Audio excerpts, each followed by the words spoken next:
this is how we get things rocking.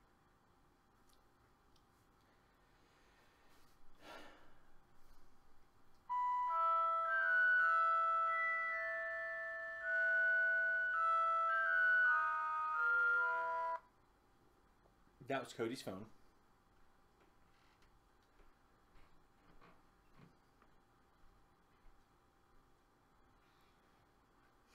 Can you grab a water right there?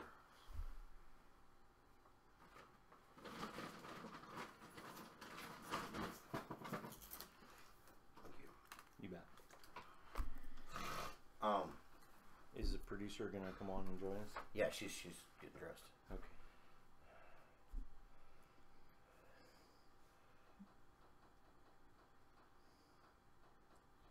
And we are up and running. Okay.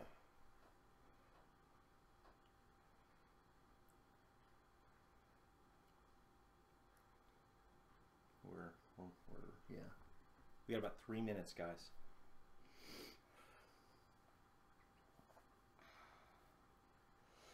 Oh, you're punching up. Could you? I was about to do that, but you got it. You got this.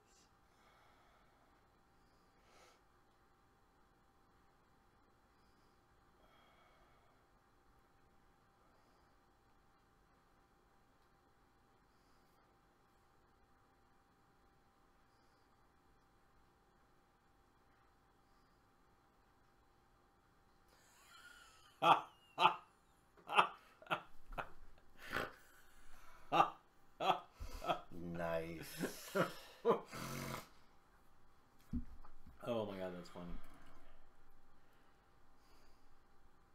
Too much.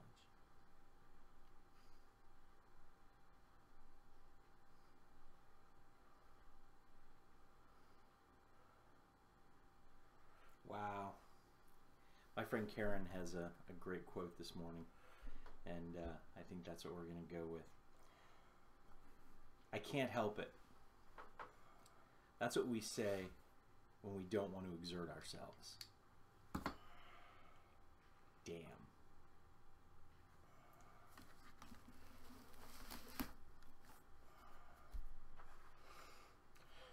Bless you. Bless you, bless you. Wow. Wow. Bloody hell. Bloody hell.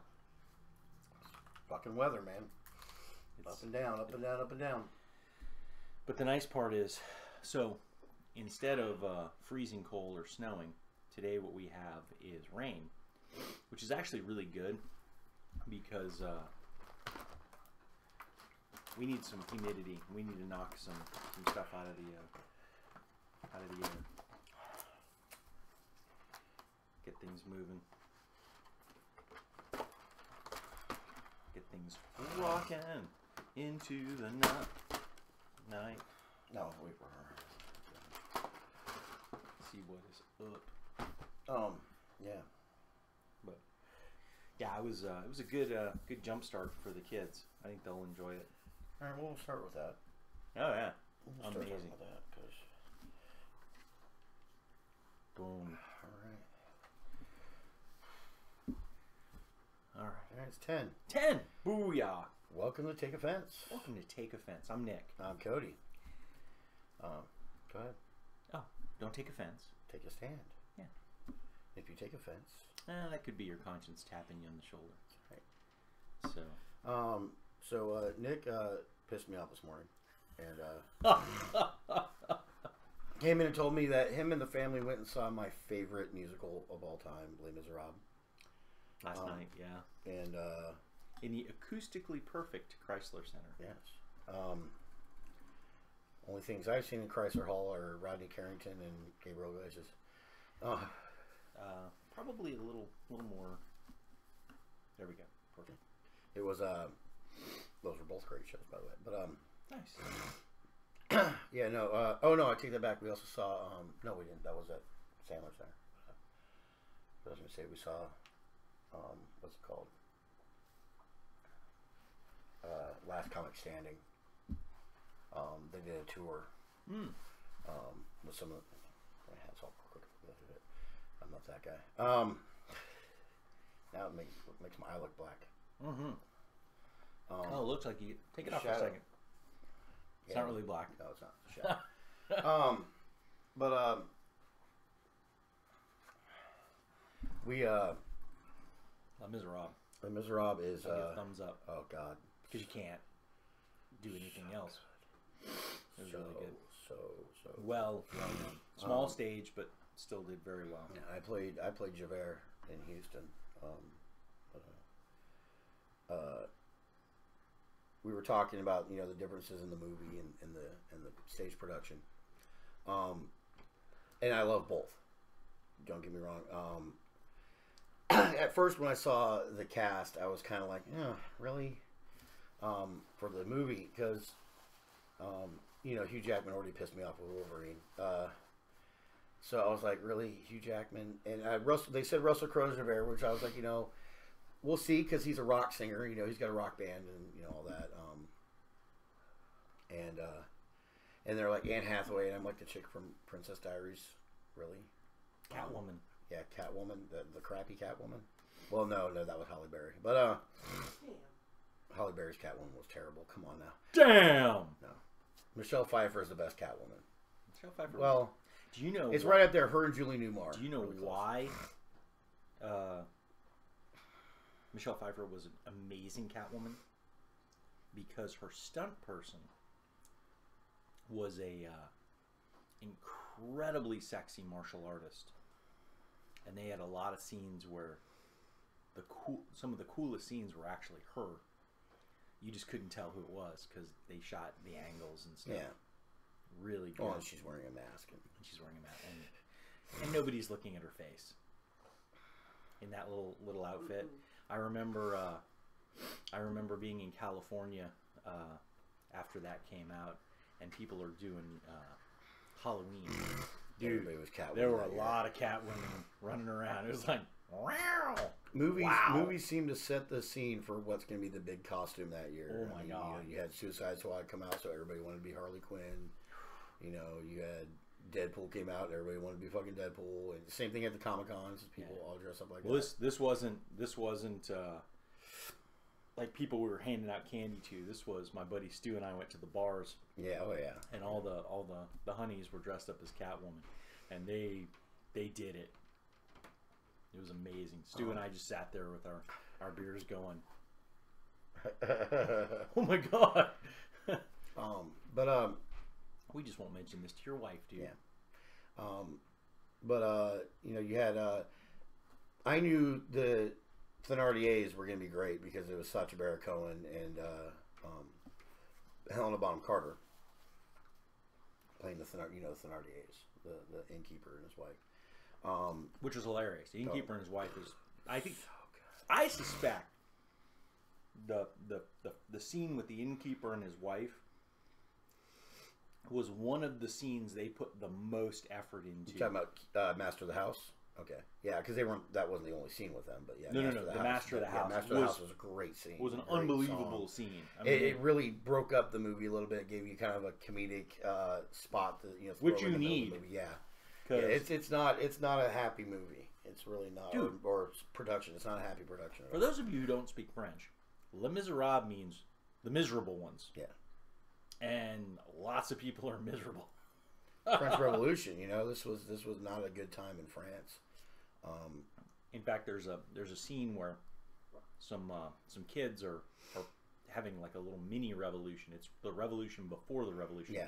They're students, and these are all the rich kids who are like, funny thing, very similar to the sort of the state of what's going on now is the kids are like, this is wrong. This is all wrong. Our parents have everything. And you want to talk about the 1%ers. Yeah. It's not even close. Like what we have now, imagine if everybody is in abject poverty and like less than 1% have everything. And I mean abject poverty. We're not talking about, you got to get your cell phones for free. Yeah. So they the scene where they're having their mini first revolution, because apparently Victor Hugo, when he wrote the book, it was about the things that happened before the French Revolution. It never actually deals with the actual French Revolution where they like kill the king. But Oh my God, yeah. There's a scene where they have this mini French Revolution, and the army comes in, and they get Sparky, and these are guys who've never held guns before, and they chase off the local troops, and then the real army shows up, Yeah. and just That's when shit starts slaughters hitting the fan, all yeah. of them, and what the kids, an empty table. yeah, what they expected was that the commoners would rise up with them to fight oppression. No. No. They were all for it until it happened. Yeah, they were all about it till it happened. Yep. And there's a scene where the guy's sitting there, and he's like the last one, and he's like the most dramatic of the students, and he's got long blonde hair, and he's doing whatever, and he's at the top of the barricade kicking at people and stabbing at them with his rifle, and he goes, "They're not coming." Nope. And he's talking about the commoners rising up with them, and they just get slaughtered. Yeah, no, Russ. Yeah, he's like with the movie, the cast. I want to actually bust into it real quick. Kind of go person by person because, being in the production, seeing the production before, that was my thing. Is you better pull this fucking off. You really better pull this off if you're gonna make this into a movie. And we actually saw the movie theater. Amanda took me to see it because she knew I really wanted to see it. And so Hugh Jackman, fucking amazing. You can sing his ass. Well, not just that. It's because like I said, in the movie you can do things you can't do on stage, and the first version of Who Am I? When he first is leaving the church, and when the priest saves him, which that's one where I actually got super excited in the theater and was like all like this on Amanda because he's in the stable, sleeping in the stable of the church, and the priest comes out, come inside for you're weary, and I'm like, it's calm, and she's like, what? I'm like, it's calm. She's like, what's calm? I'm like, no, calm. That's Calm Wilkinson. That's the original Valjean from the London cast. That's the original Valjean. I freaked out. I'm like, oh my God, they actually put him in the movie. That's fucking awesome. Yeah. He's really old now. But which is perfect because he's supposed to be the bishop. But he's still, you could still hear. Even his voice has gotten older. You could still hear that richness, that Valjean in his voice, and it is so good. But Hugh Jackman, that Who Am I? He is bawling his eyes out, and just you're like. The fact that he's singing this and the emotion behind it is just so good. Russell Crowe was okay. He was good. He is, like I said, he's a rock singer. This was a little bit out of his wheelhouse, but he was good. Anne Hathaway was when she sang "I Dreamed a Dream" in the movie. She sobbed so hard. Singing that song, and now the whole movie was live recorded. This was not dubbed. They were when you see them singing in the movie, they're singing. They are not being. They was not singing over or lip syncing or recording of themselves. They are singing live, and she sobbed so hard during during I Dreamed a Dream that when they said cut, she got sick. Literally threw up because of it. What are you looking at? The different people. Amanda Seyfried played the grown-up Cosette. You may know her from A Million Ways to Die in the West, where Charlize Theron had her best line ever. You've seen A Million Ways to Die in the West. No? Oh my God. It's the Seth MacFarlane Western. Yes. So Amanda Seyfried is his love interest in the beginning, and she leaves him for Neil Patrick Harris, and who is hilarious in the movie. And so he keeps trying to get her back, and Charlize Theron is trying to help him, but you know how that's going to work. So Charlize Theron is trying to help him, and she looks at her at one point. She goes, "How could someone with eyes so big be so blind?" Nice. Yeah, because Amanda Seyfried's got really big eyes. But no, she played Cosette. She played very well, especially opposite the man who played Marius, who was played by an amazing actor who I think has been underrated and hasn't gotten what he deserves, Eddie Redmayne. Eddie Redmayne played Stephen Hawking in Theory of Everything. He is Newt Scamander in Fantastic Beasts and Where to Find Them. He has been in a whole. He was in Jupiter Rising. He's been in a whole bunch of flicks, and he is, I believe, honestly, because of what I've seen his body of work so far, and the different characters and the way he can kind of shapeshift in a way. He's like the Alan Rickman of now. No, he's like the British Daniel Day-Lewis. Oh, I mean, he is that good. And in Les Mis as Marius, as that tenor, that high tenor, oh, gorgeous, fucking gorgeous. He did so good. And then, of course, I said, you know, the Thenardiers, Sacha Baron Cohen, Helena Bonham Carter, knocked it out of the fucking park. And especially since traditionally, and I don't know about what you guys saw, because of course tradition has gone out of the window in Broadway now, so there's no type casting anymore. They don't, you know, oh well, this character's always been fat, this character's always been white, you know, because he said Javert last night was black. But yeah, Helena Bonham Carter, my only thing with that was, you know, Madame Thenardier had always been a big woman. She is. She is, okay. She is. And it just kind of made it funnier. Oh, she was that big woman who was like yelling at her husband. But with Helena Bonham Carter, dude, there's a scene where she's talking about, oh yeah, you know, I thought it was going to be all this. And, yeah. I thought that I would meet a prince, God Almighty, who's seen what's happened since. And then she's got this piece of bread, and she's like, yeah, you know, I thought, you know, and it's way bigger piece of bread, and she goes, I thought this was going to be, and she cuts it off, breaks it off, and goes, and this is all I ended up with, or something like that.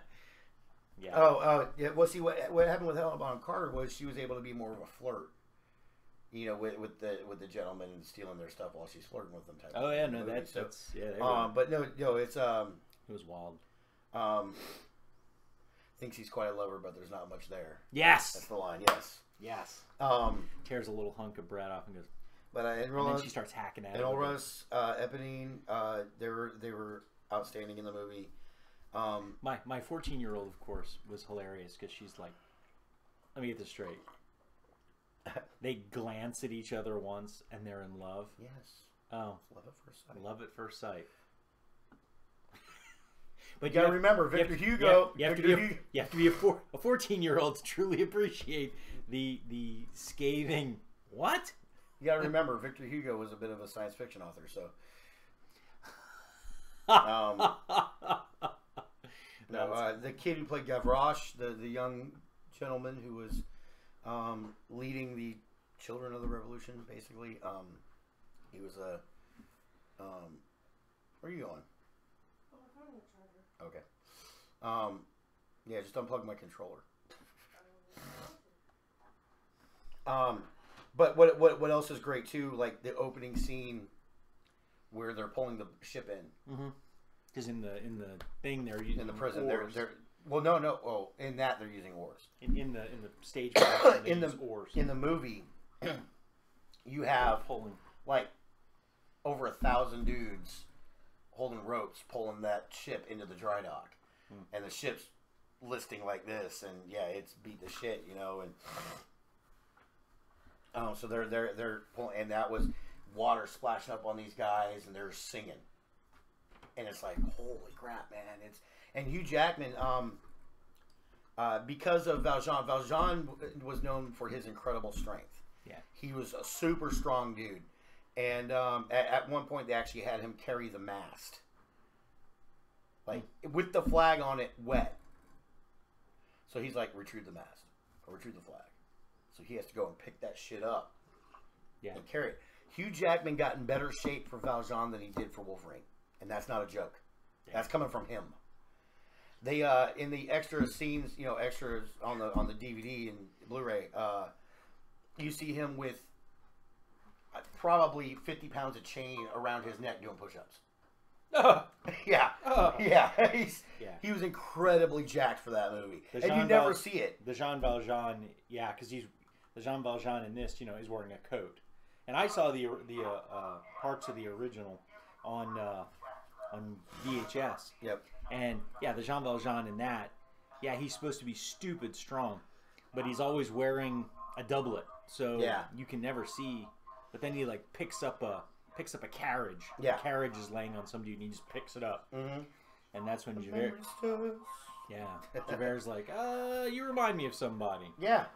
But it's been 10 years. Yeah, now Valjean's the mayor of another town, and, you know, he owns a factory, and, you know, he's an outstanding citizen, and, yeah, it's a great story. It's one of those, and I'm telling you, it's the emotion that they were able to put in the movie just totally baked in the story even more.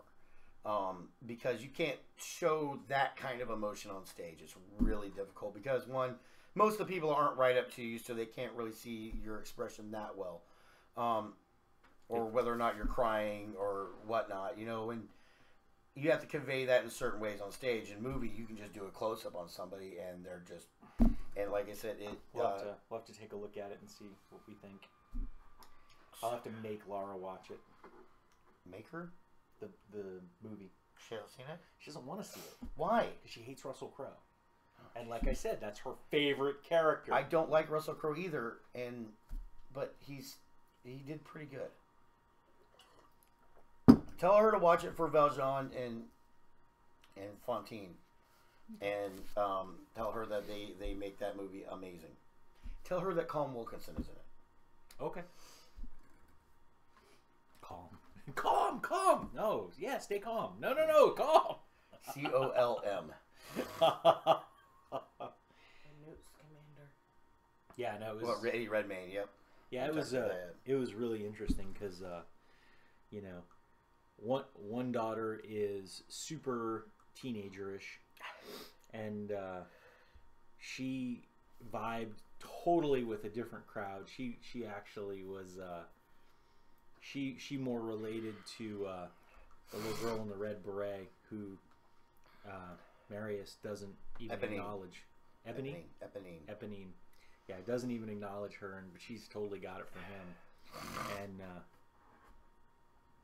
you know, she just brought the teenager.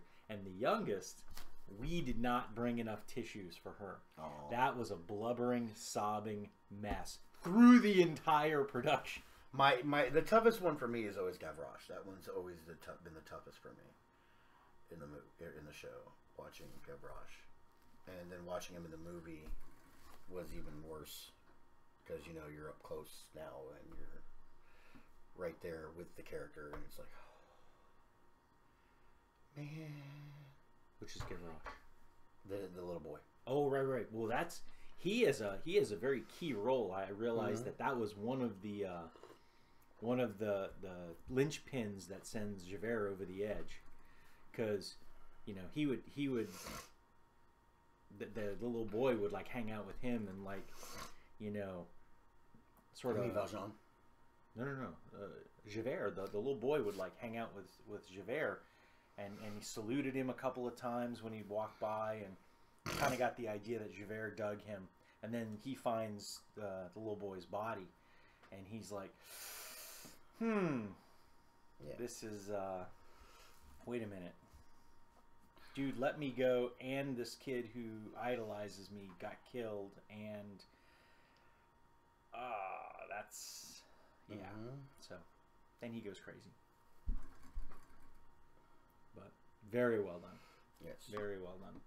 And one of the best songs in a musical ever, One Day More, to end it all out is, or not end it, well, that's how they end it too, but the reprise.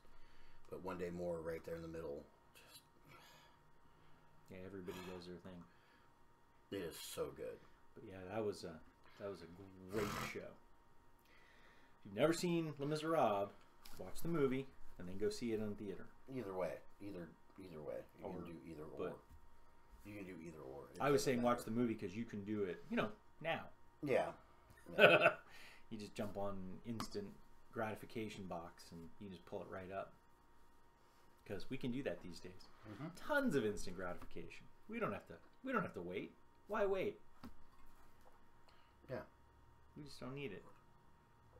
That and I own it, so. Of course I own it. Absolutely. Yes, make Laura watch it. Make Laura watch it. She needs to watch it. If she's that big of a fan, She needs to watch it. She's been disappointed by a lot of things.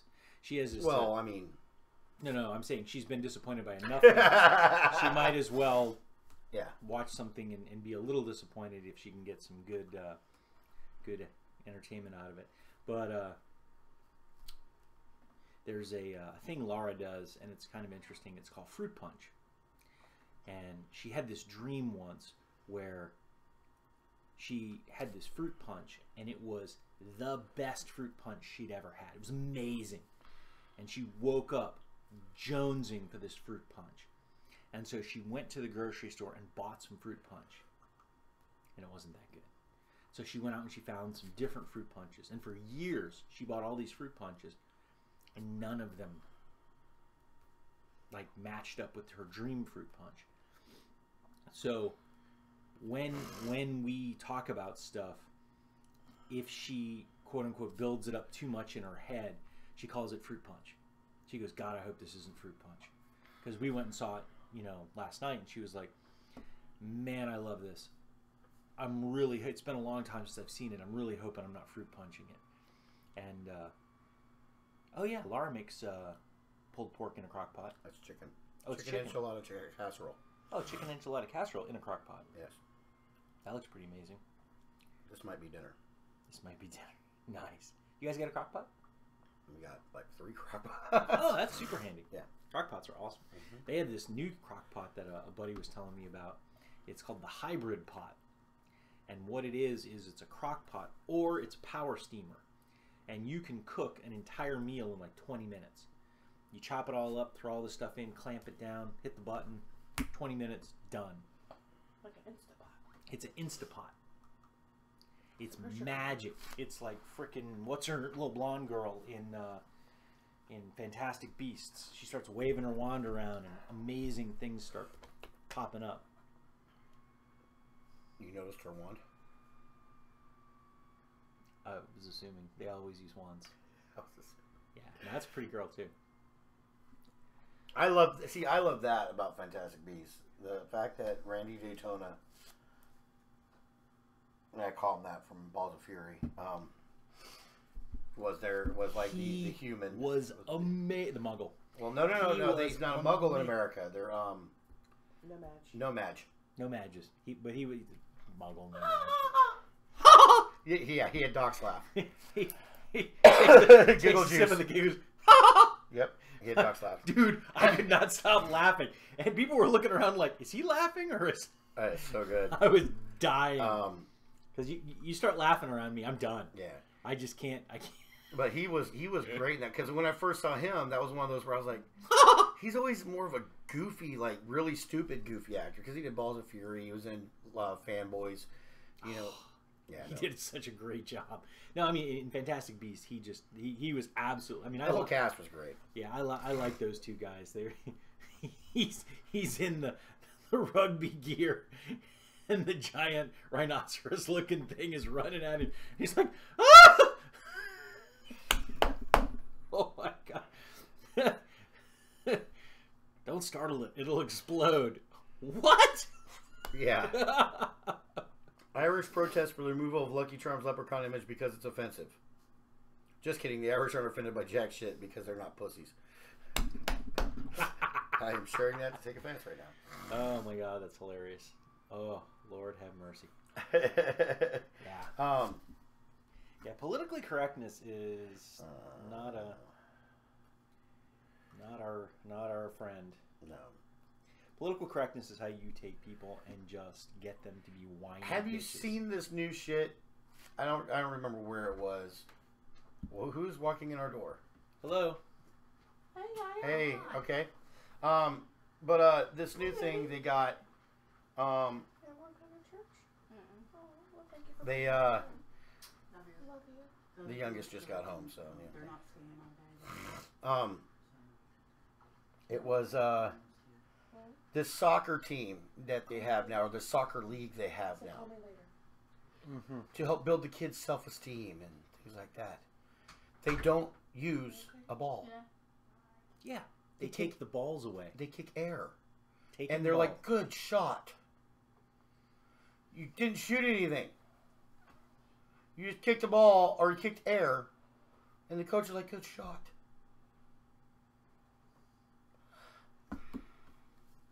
Go to bed. Go in your room. Go away. Shoot. Oh, Mom, can I bring the PS3 on my room? No, go. You would play the PS3 in my room. Yeah. So yeah, the fuck. yeah, no, that's totally weak. Did you see the different uses of the word ass? This one. Tip of the assberg. All right. Okay, hold on. He's God posted something. God on Facebook God. He is hilarious. If you haven't followed him, I know I talked about him before. Facebook God is awesome. Jesus died, or quote, Jesus died for our sins, end quote. Except he didn't actually stay dead. So what did he sacrifice? His weekend? Jesus gave up his weekend for your sins. damn. Well, there's actually old Bibles they found where the whole idea of the resurrection isn't there. He just pretty much dies, and that's the end of the book. Yeah. And so they had to mess with stuff. So here's something we don't agree with, and if this offends you, I'm so sorry. But now I'm yeah, I'm not sorry, not at all sorry. But now they're dealing with something called trans age. So these grown men. No, this has been going on for a little while now. Yeah. Oh yeah. So, but this is, there's an article on Take Offense, and it's a grown man says he is a 9-year-old trapped in a man's body. So that's why he gets to hang out with little girls. Yeah, that's called you go to jail and they kill you, because hardened criminals don't approve of child molesters. They kill you. We do have to talk about Nasser. What's Nasser? Nasser from Michigan State, the doctor. The doctor. The gymnastics doctor. Oh, I saw a brief thing about that, and I'm not really up on that. Okay. I know there was a gymnastics guy, because I'll bring you up to date on I have a this. friend who was a gymnast, and she said that this shit happens a lot. She was a gymnast here in Virginia Beach, and she separated from her school and won't let her daughter do gymnastics. This was Michigan State's athletic doctor type guy, gymnastics doctor. He was also the USA Gymnastics doctor. Yes. And we're talking over years. How many women, babe? 175. 175 women that he molested while being their doctor. All these Olympic gymnasts, they went and complained. Nothing happened. Until now, when everybody's complaining, everybody's putting out their complaints now, and they're not I don't want to say complaints, but their accusations now. People are finally listening. Yeah. Let's say it how it really is. Yeah. People are finally listening. Well, so not only did this guy go to court, but he got a lot of the girls were there to speak to him. Let me find it, because it is so good what this judge said to him. What the judge, of course, was a woman, so that helped everything. That helped. So he wrote a plea to the judge. He did not want his accusers to speak in court against him for his mental health reasons. For his mental health reasons. So for his mental health reasons, Nasser did not want his accusers in court with him. Even though part of what our court system says is we have the right to face our accusers. So if you're that guilty that you don't want to see your accusers, you're probably in trouble. Yeah. So, trying to find because there's a shorter version, because there's like a 37-minute version, but see if you can find the one where she tosses the paper. Did you guys put it on Take Offense at all? No, not yet. Okay, here it is. This is the less than 4-minute version. Okay. She just tossed his letter. Would you like to withdraw your plea? The What would tell you this? Because you are guilty, aren't you? Are you guilty, sir? I have said my plea. Exactly. He pled not guilty.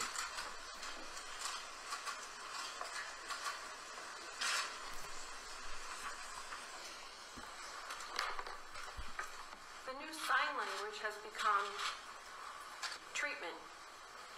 These quotes, these air quotes, I will never see them again without thinking of you and your despicable acts. I don't care how they're used, I will always think of quotes and the word treatment. It was not treatment, what you did. It was not medical. There is no medical evidence that was ever brought. When this case first came to me, and I've told you this, and I apologize to the Olympians and athletes, but I have 5 children, 2 dogs. My parents live with me. I work 4 jobs. I don't have much time for television. I don't watch sports. Although last year I was a soccer coach, much to the laughter of my family. I didn't know anything about you, or your name, or anything that was going on.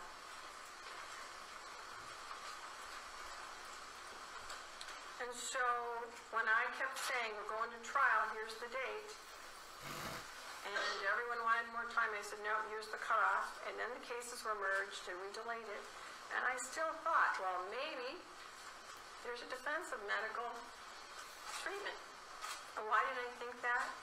Because it's my job to be fair and impartial, but also because my 2 brothers and my father are very well known and respected doctors. Ooh. Real doctors with real treatments and research. Dedicated to healing. I haven't considered that in this case, but I have heard from your survivors now that they trust doctors like I trust the doctors in my family and the doctors I go to. But I still thought, well, there's a defense of medical treatment, and there are changes in the medical community every day for the betterment. She's really trying to hold it together.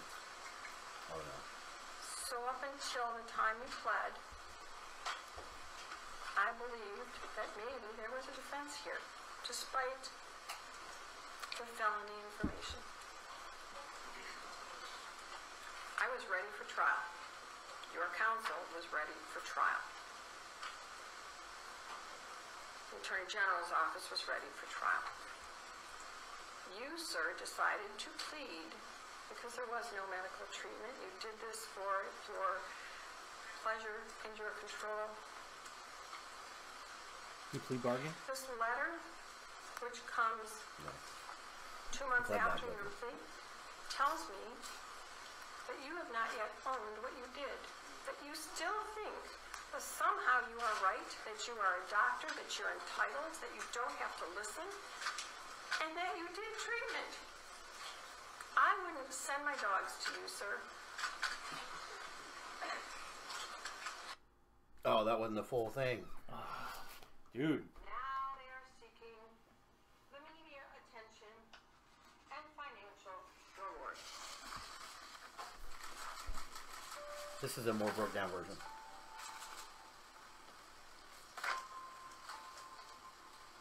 This again has some of the same stuff in it, but it's more. Would you like to withdraw your plea? No. Because you are guilty, aren't you?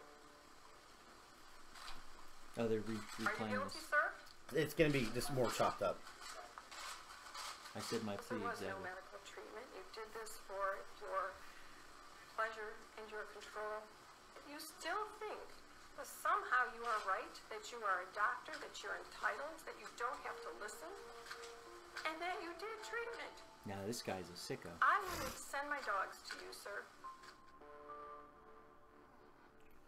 Judge Rosemary Ecklin also read from a letter that They Mr. sent to feel her. I broke their trust. Hell hath no fury like a woman scorned. He wrote that in It his letter. is just a complete nightmare. to stories that are being fabricated to sensationalize this, then the AG would only accept my plea if I said what I did was not medical and was for my own pleasure. My page only goes to 100 years. Sir, I'm giving you 175 years, which is 2,100 months.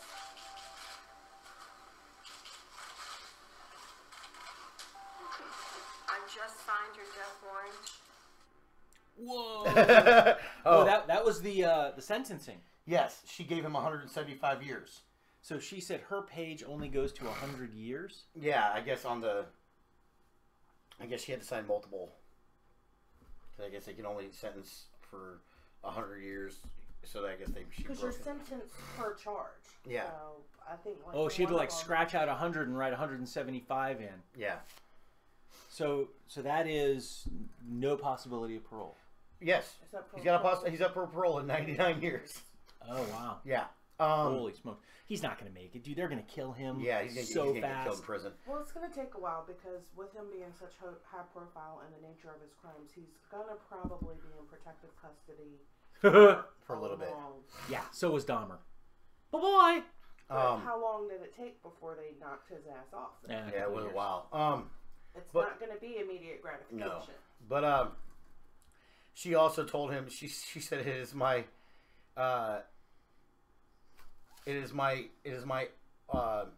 honor to sign to put you in prison for the rest of your life. Yeah. Or as a privilege and an honor to put you in prison for the rest of your life. Yes. That line though, I just signed your death warrant. Yeah. Yeah. Dude, they You fucking deserve it, you piece of shit. yeah. Yeah, there's this whole thing that people are talking about, and I've talked to I work in a place where there's half a dozen young ladies, and I'm the only dude there, and so we have conversations a lot about this whole thing, and we talked at one point in time, and I tried to explain to them there is no rape culture. No. Rape is something that broken, messed up people do. And they were like, well, you know, they say blah, blah, blah, you know, this is okay, that's okay. And I'm like, let me explain to you something. A normal person, a normal male, isn't turned on by somebody who's not into them. That is control and just sick. If my wife looks at me, and she has said this has happened, fine, just do it. Nope, I roll over and go to bed. I have no interest in it. If my wife isn't interested in sex, it's not happening. Cause no, it's not that good, and that's what normal men are like. Now, do all men think women are amazing and go, oh my God, it's a girl, it's a girl, it's a girl, in our heads from, I don't know, what, 12 to 16, at some point this kicks in, and we start looking at women and go, oh my God, that's amazing. Now, you know, for some stupid reason, when we're really young, we like to throw rocks at them because that somehow is the right thing to do. Oh, because that's what they did in Neanderthal time. And hit them with a stick. But you know, but that's stupid. You know, and kids learn that. You know, that's dumb. Don't do that. I tell my daughters, boys are broken. You know, boys aren't. Their brains aren't developed until they're in their 20s. You know, at best. Sometimes never. But I'm gonna hurt you till you love me. that's just a stupid person. No, that's young boys. Yeah, that's throw rocks, pull their hair. Yeah, and that's called their brains haven't developed right. That's not called. They're not trained to do that. They're not taught to do that. No. Their brains don't work right. And some men, their brains don't work right. And that's where you get rapists. And you can't fix a rapist. So, Yes, you can. well, You there's can literally fix them. fix them. Exactly. And there's something called chemical castration, where you can inject somebody with something and they lose all desire for everything.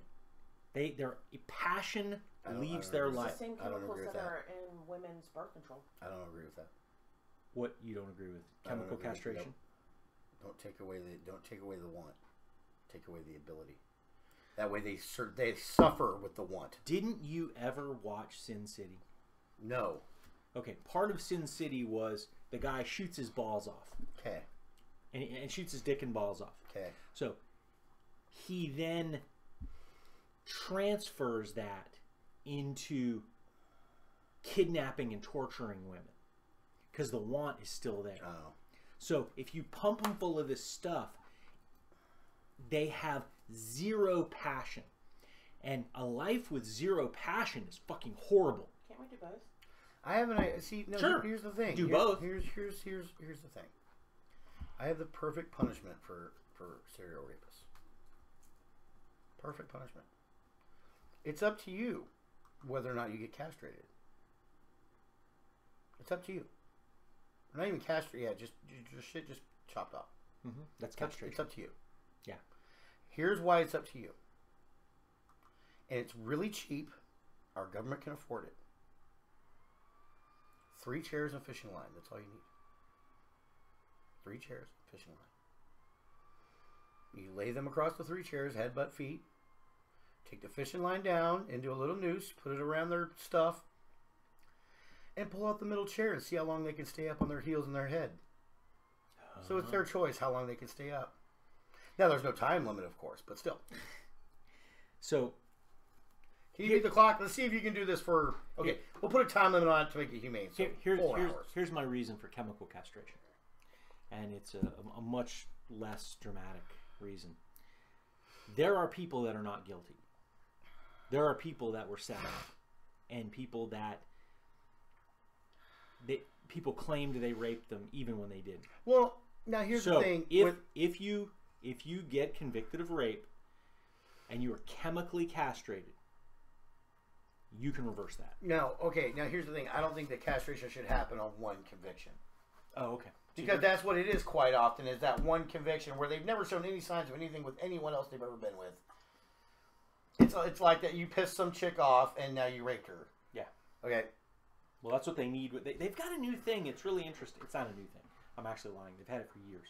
But they can hook this thing up to your brain and show you images and get a really good idea of what's going on in your brain. Yes.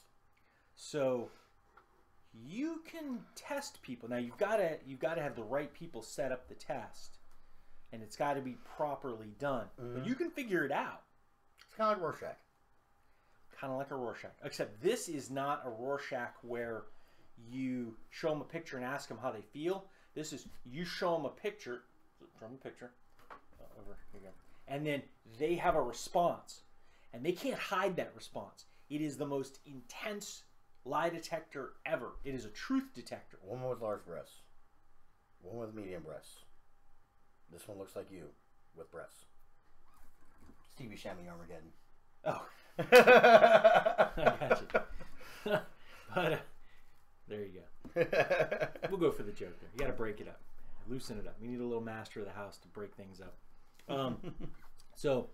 But this is possible. Now, this is also where the Fourth and Fifth Amendment become very powerful. You have to have some sort of cause for any of this to take place. You can't just do this for no good reason. So, but yeah, I think, they start showing stuff on the screen. Pump them. Okay, you now have no passion. Show up once a month for your injection, or we're coming for you. See, my thing with Nasser, he's not going to die right off in jail when he gets a gen pop. They're not going to kill him. They're going to pass him around. He's not a very big dude. He's kind of a wormy looking dude. I hate to The sisters are coming for his ass. I hate to generalize, but he looks kind of like a child molester. He's got that look. I wouldn't get in a van with him. You know who's really scary good at looking at people on TV and going, Ugh, he looks like a child molester. My wife is amazing at that. My wife, a picture will pop up on the screen, and my wife will go, ugh, looks like a child molester. And all of a sudden, the headline will pop up, child molester caught in what? And I'm like, how the hell do you know that? And she's like, I just got my radar. She has child molester stuff. You know, like gaydar. She has terrible gaydar. I have amazing gaydar. But, well, I hang out with a lot of gay people. Oh, well. We know. We know.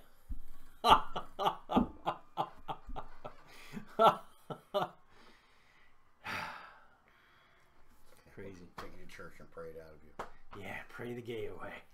That's, you know, and we haven't talked about this on the show before, which kind of ties in with our top 5 today, which is going to be, if you want to join along with us, let us know your top 5. Our top 5 today is going to be Top 5 songs.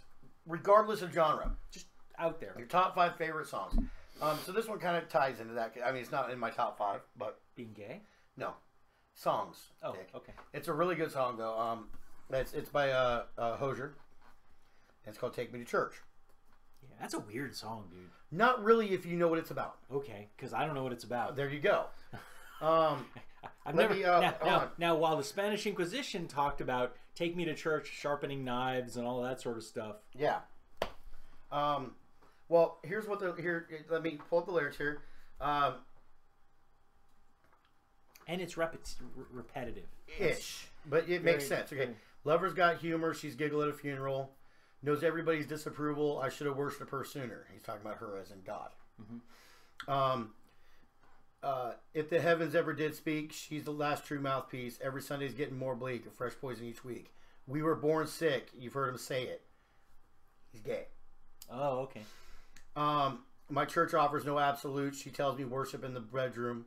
The only heaven I'll be sent to is the one I'm alone. Was when I'm alone with you. I was born sick, but I love it. Command me to be well. Amen. Amen. Amen. Take me to church. I'll worship like a dog at the shrine of your lies.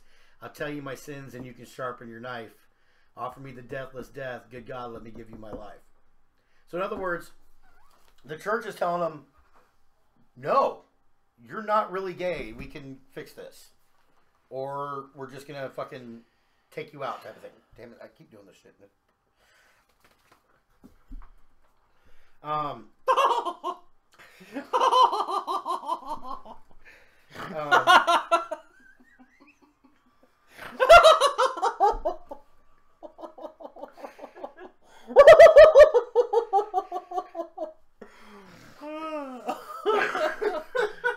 Because when he goes off camera, I can still see his face. Okay. It's he enters the laboratory. Yes. Transformation 5000. Great movie. Oh,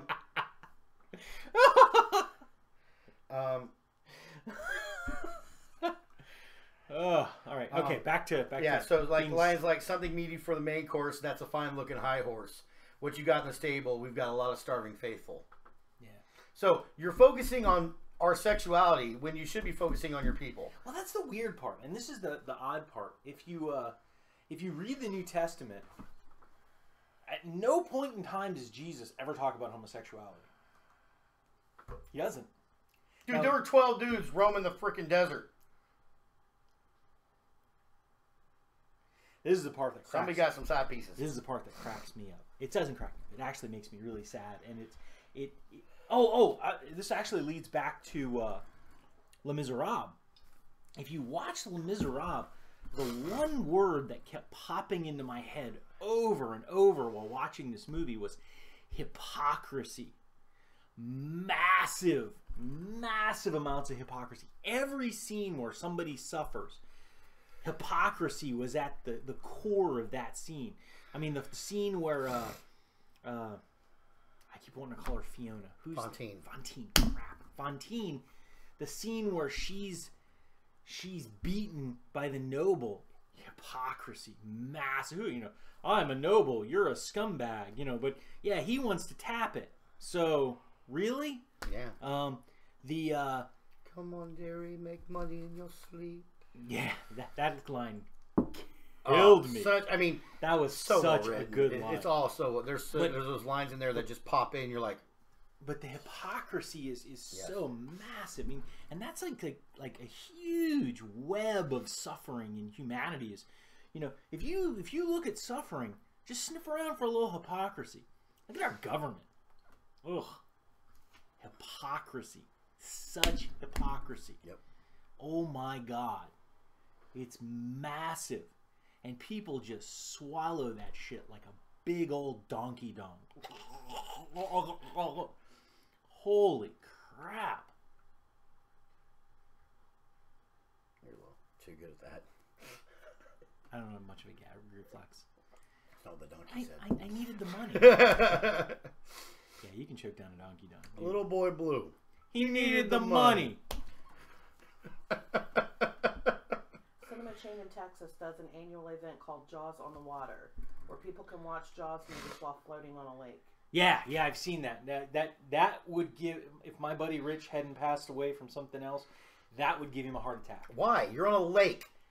He Doesn't It's a matter. lake. he didn't like swimming pools. Some people really Dude. even struggled to take baths after Jaws. Rich was in a swimming pool once, and I walked up behind me and went, no, and he lost his crap. Do you think that's how sharks sound? Yeah, that's what you hear when you're out in the middle of the ocean. Do you remember the No. you John hear that? Williams is back there with his freaking orchestra No. Yeah, everybody's got theme music, dude. because that was all freaking violins. Have you? It wasn't a bass. Might have been a bass in it. Okay. Do you remember How to Speak Australian? The Foster's commercials. Yes. They have one where it shows a great white shark, and it says guppy. We're at my buddy's house, and this is before flat screen TVs, so there's giant TVs. My friend Byron is a huge human being. He's bigger than me, and incredibly strong. So what he did is he built this stand. It's about chest high, and he put a giant TV up on it. I don't know how many people it took to help him, or if he just went "Whoa," and threw it up there himself. But the TV is about chest high, so it goes up to just over my head. And so it's about eye level with my buddy Rich. And we're over at the house doing whatever.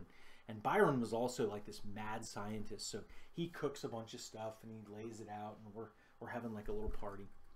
And Rich turns around just as the screen flashes to the great white shark of Guppy. 6'5", 250 pounds of just stud goes "Ah!" and spins around. It was, the whole place just stops, looks over like, wait a minute, did that really just happen? I think that just really happened. What were we talking about before we got to Jaws? Yeah. Scott's posted his top 5. Oh, we were talking about gay people in the in Oh, Take Me hypocrisy. to Church. Yeah. Take Me to yeah. Church. Okay.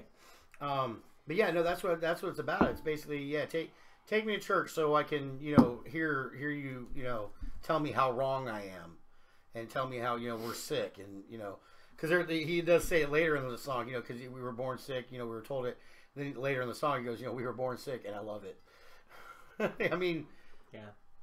because it was funny, we had some people over here and we were watching YouTube, just had music going on YouTube, and that song was on, and somebody was sitting in here and they go, why are there dudes making out on your TV? And it was that song, and that's when I was like, I need to watch the lyrics. yeah, I need to, why are there dudes making it? That's really cool. yeah, but yeah, that's what it's a powerful song. It's a beautiful song, really is. But yeah, it's like It is come very on. powerful. I just never really understood it because after a certain amount of repetition, I'm like, all right, I'm not understanding this, so I'll have to re-listen to it. All right. Think there's any coffee left? Yeah, we only had our 2 cups. Okay. So, actually, we'll go ahead and I'll switch this over. Go ahead and take our break now. So we will return shortly.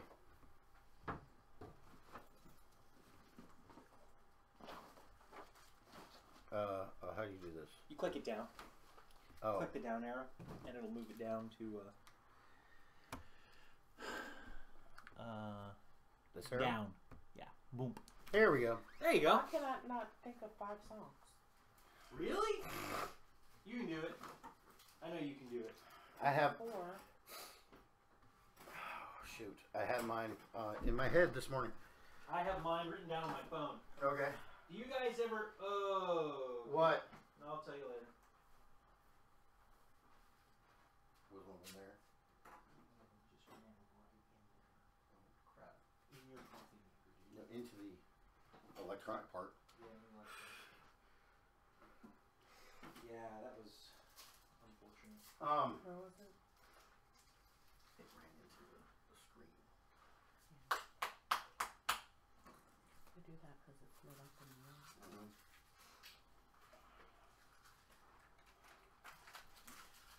Yeah, it's lit up and warm. That's why. You know what you can do? Throw that shit out and get a new one? You can bomb this bitch. And now, I saw you had some of the roach proof where you can put it in the cracks and they can crawl around on it. That works really. It's essentially boric acid. And they We have more cast, yeah. Awesome. But right now we're getting flooded out from upstairs so much that... Yeah. Doesn't really matter. And I'm gonna, does that still record sound? Yeah. Yes. Okay. Right outside.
Yeah, we need music.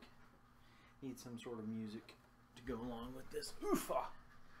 Alright, let's see what we got here. Bonk. Yay, and we're back. Oh, I have glasses on.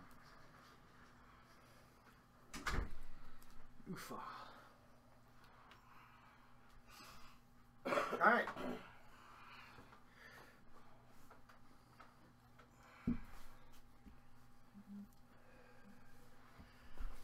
So, public service announcement. Don't be a dick. Yep. Okay. So, I'll go ahead and do Scott's real quick. Okay. Since he put his up here. Sure. His number 5 is Guns N' Roses, Don't Cry. There you go. Number 4, Metallica, Nothing Else Matters. Mm-hmm. Number 3, Disturb the Light. Number 2, Closer by Nine Inch Nails. That one's really surprising for Scott. And number 1, In the Air Tonight by Phil Collins. Oh, nice. It's a good song. So I guess I'll start with my number 5, Sure. which we've already mentioned. Mhm. One Day More from Les Miserables. Oh, yeah. Right on. Yep. My number 5 is also from a musical called Rent, and it's called Glory. Yep. And it's the guy is a rock and roll frontman who his ex finds out that they're HIV positive, and so he sings a song called Glory about being the front man, the pretty boy front man, and it's a pretty intense song. My number 5 is a cover Nirvana did of an old country song, and it's "Where Did You Sleep Last Night?" Very cool. My number 4 would be a song that I recently have fallen in love with, and it's one of those that I listen to it almost every day now. It's on my Pandora playlist, so I listen to it quite often. But it's "Just Give Me a Reason" by Pink and Nate Ruess from Fun. Oh, that's a really, really good song. I'm gonna have to listen to that. Yeah, it's really good. I like Pink. Yeah. My number 4 is "Prayer to St. Peter" by Edwin McCain, which was a poem, I believe, and he put it to music. And it talks about people, I think World War I or World War II, about the guys who, I think it's World War I, when they had trench warfare. And it talks about all these young kids who just got slaughtered in mass. It's essentially war. And so "A Prayer to St. Peter" is about, hey, these kids have had no time to, be kids. So hook them up and have them, give them, games to play and stuff like that. Yeah. That'll make you cry. Makes me cry almost every time. My number 4 is "Uptown Funk." by Bruno Uptown Mars. Funk. I love that song. It is a good song. because It's a great I can't- song. Especially in the car. We because dance we and sing along, yeah. So hard to that car. We And really it's, do. It's good family fun. It's not just me enjoying the song. Me and Cody are getting down in the front. The kids are jamming in the back. We all love that song. So The first I really just enjoy the. I think it kind of brings us together as a family, if you will. That's all. But we got my mother speakers for her computer. She got a desktop, and it didn't have speakers, so she couldn't watch any videos on her computer. She could just do email and really boring, soundless stuff. So we got her speakers, and we got her some really good speakers. And that was the first song we played was "Uptown Funk." It's like, so we're all dancing in the family room and just cranking this thing. And Mom's like, "Those are really good speakers," and I'm like, "Oh yeah, you can jam." My number 3 is "Somebody to Love" by Queen. Oh, that's a Great song. Yeah. Awesome song. Queen's awesome. My number 3 is my theme song, and it's called "Politically Correct" by SR-71. And the first line of the song, "Well, I don't mean to piss you off. Things I might say." Yeah, I do. Yeah. But SR-71. Nice. All right, my number 3 is "Long December" by Counting Crows. Who? Long December. Oh, "Long December" by Counting Crows. Oh, it's a good song. Counting Crows is my favorite band. With Yeah. the no, I don't hate Counting Crows. I hate them live. Okay, we went and saw Counting Crows, and what sucked for me in the beginning of that anyway was Maroon 5 opened. So that whole set, I'm yelling, "Stop singing through your nose," and like there was multiple times where a song would start, and I was like, and this was a time when "This Love" was their big song. So I was like, "Oh, great! They're playing "This Love." This is gonna be their last song," and it wasn't. Like 5 times, they songs that sound exactly like "This Love." It pissed me off. But then Counting Crows come on. I'm like, "All right," and fucking Adam Duritz turns into a fucking beat poet on stage, and he's like, "Mr. Jones and me driving through the barrio," and I'm like, "No, that's not how the song goes." And but Mr. Jones, that's how it's supposed to be, dude. Come on, because that's how he's in the videos. But no. Oh, dude. Piss me off. But no. So what are we on? Number 2? Yes. Number 2 is "Objects in the Rearview Mirror May Appear Closer Than They Are" by Meatloaf. Oh, very fun. Great song. Really good story song. Jim Steinman was a story writer. Anyway, he wrote all the Meatloaf's best stuff. Anytime he wrote, he pictured it like in a movie or on stage, which is why Meatloaf's songs are like 8 or 9 minutes long. And actually, they're longer than that. But the labels were like, yeah, because Paradise by the Dashboard Light was originally 15 minutes. Oh, yeah.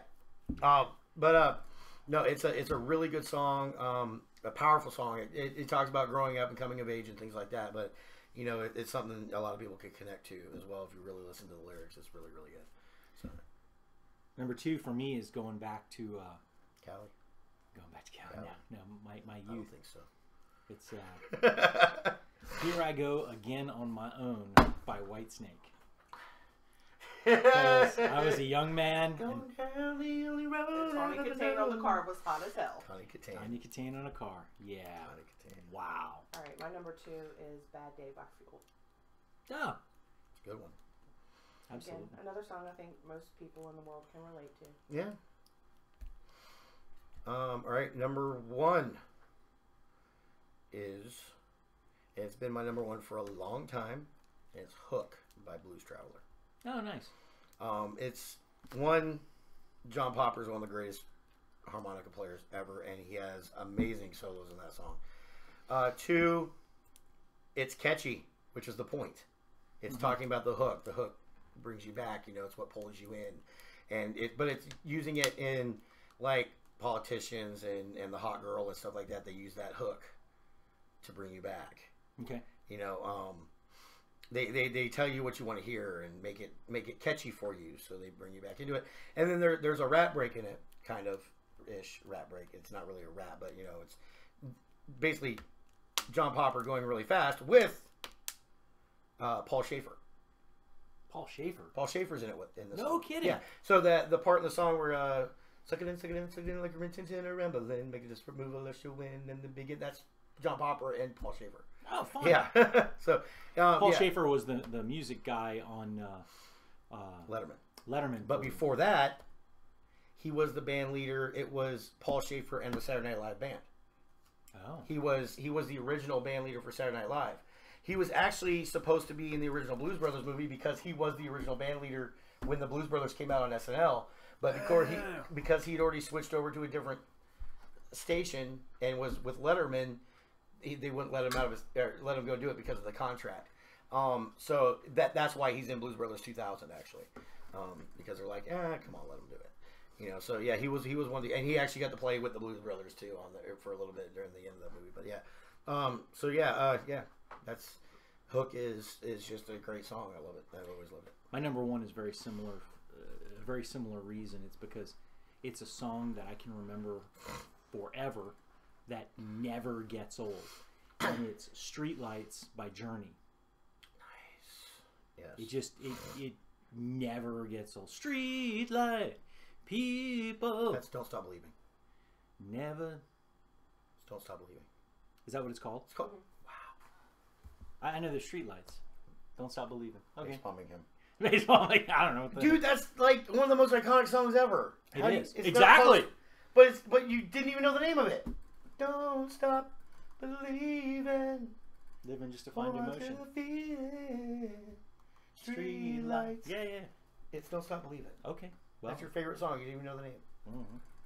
I tell you what, the funny part is I was watching a Red Wings game, and it's at Joe Louis Arena, and it's what did they do? they're playing the music before the puck drops, and they're playing the song, and they drop the puck and they drop the music, because as the puck drops, you turn the music off so that the hockey players can play. All of Joe Louis Arena keeps singing and singing, and it goes on and on. I look at Laura and she's like, "We're musical people. It's called Motown, dude. You're in the Motor City. You're in Motown. So yeah, we're musical people. We keep singing." Do you remember what that? She Talks to Angels. by Black She Talks to Crowes. Angels. Yep, I knew that was coming. Yep, She Talks to Angels of Black Crowes. Great song. One of the best acoustic openings to a song. Scott had a couple of honorable mentions, and I got one, but his were "I Want to Break Free" by Queen, "Under Pressure" by Queen, David Bowie, and I'll Remember You" by Skid Row, which is Skid Row's awesome. Sebastian Bach, is probably the greatest singer to come out of hair metal, period. And he went on after Skid Row to do Broadway. Sebastian Bach just has that range and that voice that set him apart.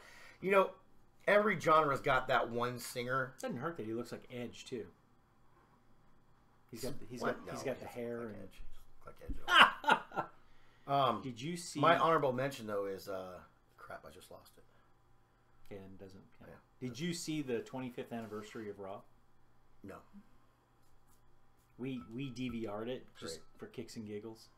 Now, of course, it was SmackDown where I proposed to my wife, so it wasn't Raw because it was a Thursday. However, it was the Hardy Boys were wrestling when I proposed to my wife. And she's like, "Nick, stop talking. I'm watching." Holy shit! What's What? up? Ellen DeGeneres just turned 60. Yeah. I told you the other day she was 59. We were watching Ellen's Game of Games, which is awesome. But yeah. Wow. Oh, I just remembered my honorable mention. Peace of Mind by Boston. Yeah. I understand about Indecision. don't care what I've left behind. Such a great song. Okay, but like I was saying, there in every genre, there's that one singer in the genre that is really set apart. That They're singers. and with hair metal, because you don't think of hair metal as these amazing singers. You know the singer because they're the front man and they're usually the best looking in the band. You got Bret Michaels and Axl Rose and guys like that. And Sebastian Bach was definitely the best looking guy in Skid Row, but he's got that voice that's just different and that had this range and this beauty to it. I mean, they did the power ballads. You had Every Rose and November Rain and stuff like that. But when Sebastian... Poison was Rose. I was saying power ballads. Like I was talking in the genre, within the genre. Gotcha. Yeah. Laura and I actually came up with a really interesting idea. We were talking about power ballads, and we were like, man, where does that fit in? Where did the idea of a power ballad come from? And she looked at me and she goes, it's kind of like angry rock music in slow motion. Yeah. And it's like, oh, yeah. Well, if you think about, like, especially with hair metal was all about the look. And, about being that sex symbol. And then, so you had that look, this sex symbol. Well, you had to have that song that made the panties drop. That's what a power ballad is. That's what a power ballad. He's so sensitive. I love him so much, even though he wears more makeup. But than me. the nice part is the hair metal gave us the advent of speed. I mean, hair bands gave us the advent of speed metal, where they went, "Fuck it, we're just going hard." What?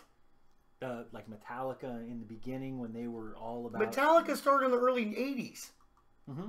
But That was before hair metal. no, I think it was about the same time. No. Dude, Appetite for 1980. Destruction wasn't until 89. Look what the Cat Dragon was 86. Oh, well, I was thinking more like Van Halen and Well, no, those Van Halen wasn't hair early, metal. early 80s. They weren't hair metal. hair bands. They weren't hair bands either. They weren't. No, not at all. They had long hair and spandex. Well, because they had long hair and spandex. Well, no, that was just David. That was just David. Eddie wasn't up there in spandex. Yeah, he was in jeans. No, but they had no, long no. hair. 1983 was the breakout year for glam metal. Quiet Glam. Riot's Metal Glam Health metal. was the very first glam metal album. Quiet Riot. And But yeah. arguably the first heavy metal album to reach #1 in the Billboard charts. Bang your head. Metal Health will drive you mad. Oh, dude, I love how it's so funny. Every generation you look at the progression of, oh, these people are evil. Oh my God, you've got to watch your kids. If they listen to this, they're the devil. I wanna rock and roll all night and party every day. Well, that was the thing about Kiss. That was the thing about Kiss was these women, and they had the Mothers Against Kiss. Oh yeah. And because they said, Kiss stood for Night in Satan's Service. And they're like, one, we're Jewish. Oh, they ate it up. yeah. In fact, they were like, no, we're not knights in Satan's service. We're kings in Satan's service. And they were like, oh, the kids went crazy. And then, after that, it just, every generation, it gets a little more intense. But you got to know, Judas Priest was doing speed metal. Yeah. In the 70s. But it's... I think they were sort of... they were sort of one-offs, and then people started... Iron Maiden, dude. Oh, yeah. Well, they were... Trooper Man? Yeah. These are pioneers. Yeah. This is before, it well, was what glam metal brought us, really, I mean, because there's that transition in rock and metal that happens every 10 years basically. So you had the glam 80s bands to 90s to 2000. but you had the glam bands who were look at us, we're great, and we're all on drugs, but you don't know it, and yet Like Bon Jovi. Yeah, Bon Jovi was one of the when it came to the shit they did outside of on stage and all that. Bon Jovi was the tame band comparatively. I mean, because Motley Crue's tearing up hotel rooms, and Poison and guys like that. They were the crazy wild ones. Bon Jovi was like, hey, we got good music, check us out, and they did. I mean, John Bon Jovi's a great musician. A pile of chicks. And and they just brought him in. Oh my God! And he not just a band that was there for the looks, though. They were a good band. I mean, Richie's a hell of a guitar player. Dude, Richie Sambora watched Bon Jovi playing in I want to say in a bar, and walked up and said, "I'm your new guitarist." Yeah. Because in an interview, he watched this kid play, and he was like, "Yeah, I want to be part of that. Yeah. That shit's gonna go." So he walked up and said, "Hey, I'm Richie Sambora," and they were like, "Yeah, you are." And he was like, "I'm your new guitarist," and they're like, "Yeah, you are." Well, it's funny, another story like that one, when you talk about the greatest guitarist in glam metal, who is the guy who is the greatest guitarist in glam metal. Guy is Slash, answered an ad. He's from England, and came to LA and everything, and so he answers an ad for these guys looking for a guitarist. So he goes in, he sits down in front of Bret Michaels and Bobby Rocket, and what was the bass player's name? Poison. I don't remember. Bobby Dalton. No, was it Bobby Dalton? No. I can't remember his name. Anyways. I'll do names. So he sits down in front of these guys, and, it's Slash, so he's all hair in front of his face and just shredding that shit. Bobby Dahl is the bassist. Bobby Dahl's the bassist, yeah. So it's Rick Rocket. Rick Rocket is the drummer. So he's in there shredding, as Slash does, and they're like, you know what? You're really good. You just don't have the look we're going for. So That's Slash okay. gets, and he's like, cool, because that's Slash. And he gets up and walks out. He says the next guy walking in has his hair bleached blonde, all teased up, wearing makeup and tights and shit. And he looks at it, he goes, yeah, that's probably the guy that's going to get the job. And it was CeCe DeVille. So Poison told Slash no. That's amazing. Slash is the greatest guitar player to come out of hair metal, period. Dude, this is back way before cell phones. My phone rings. So I walk over to the wall where the phone is, and I pick it up, and I'm in my kitchen, and it is my friend Eddie, and Eddie loves music, and Eddie's just, you know, into that sort of thing. And he's like, "Are you watching MTV?" No. Why? You have to turn on MTV right now. Slash is talking. Yeah. When So Slash first started talking is- on MTV, everybody's like, This is my reaction. Click, and I ran to the TV, turned it on, walked over to the cable box, pushed the button for MTV because we didn't have remote controls. It was or I turned the thing to MTV and sat there, and Slash is talking during an interview, Headbangers Ball. and I was like, "Whoa, he can talk!" And it was like, because he hadn't talked before. He was just, you know, and it was this really deep, you know, he's talking about whatever. And so the interview ends, and the phone rings again. Like, as soon as the interview ends. And I picked it up, and Eddie's like, "Did you hear that?" And I'm like, "Dude, Slash can talk." Yeah. We're not even talking about what he was talking about. We were wrapped up. Slash can talk. That's amazing. What's funny is later on, they brought, because that was Matt Pinfield back then on Headbangers Ball. And no, who was it? It was the first guy. Pinfield did it second. It was the first guy. What was his name? Shit. It wasn't Adam. What's his name? It was the first guy. Yeah. Hang on, I'm on it. Yeah. So, He had black hair. yeah, years Short later, black hair. they brought it back in the 2000s, like 2003. Because I know this because Talon was a baby. So they brought this back in 2003. And Jamie Josta from Hatebreed is the host of Headbangers Ball. And so me and my drummer, Ricky Rackman, I think. is Ricky who you Rackman. guys are thinking. Ricky Rackman, yep. But there's been quite a few. Yeah. I know Matt Pinfield was one of them. The bald fat Okay, guy. Kevin Seal was 87 to 88. Adam Curry 88 to Adam 90. Curry, yep. Ricky Rackman was 90 to 95. Vanessa Warwick was 90 to 97 in Europe only. Jamie Josta was 2003 to 2007. Jose Mangan is 2011. Yeah, because they had, on the website. they had Adam with the leather jacket and the long hair, and who apparently caught a lot of crap from the actual musicians Yeah. because they were like, Who the fuck are you? "Okay." Fucking BJ. So it's funny because, you know, you're talking about stuff that kind of surprises you. So we're watching the Headbangers Ball, and now this is at the point where MTV has gone away from all the music, as you know. And so we watched Headbangers Ball because they played fucking music. And so me and my drummer would sit on the phone watching Headbangers Ball. And or we'd call each other when something crazy happened.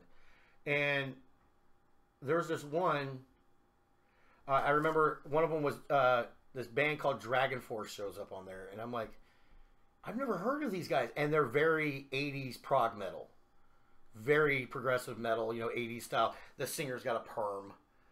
And, you know, he's in the cold with the morning, you know, and I'm like, wow, okay, this is pretty good. I've never heard of these guys.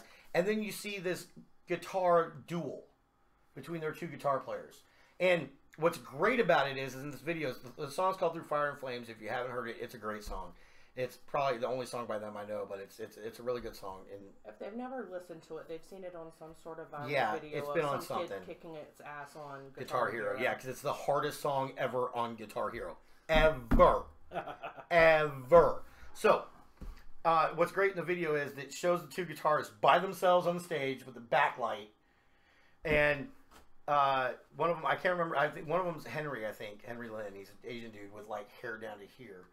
And it shows the two of them on stage, but then it shows an inset picture of just their hands.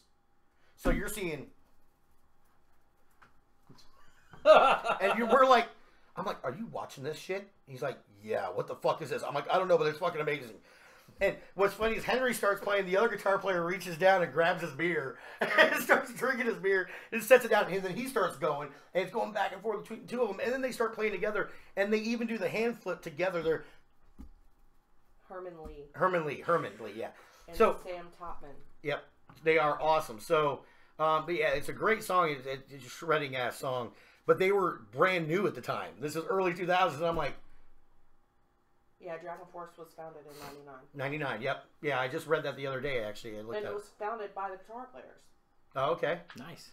So yeah, they shredded, and But of course they Guitar are. players are usually too busy getting laid to. Yeah, but they are very prog metal and they're 20 years too late, basically, is what it was. That's why they're not bigger than they are.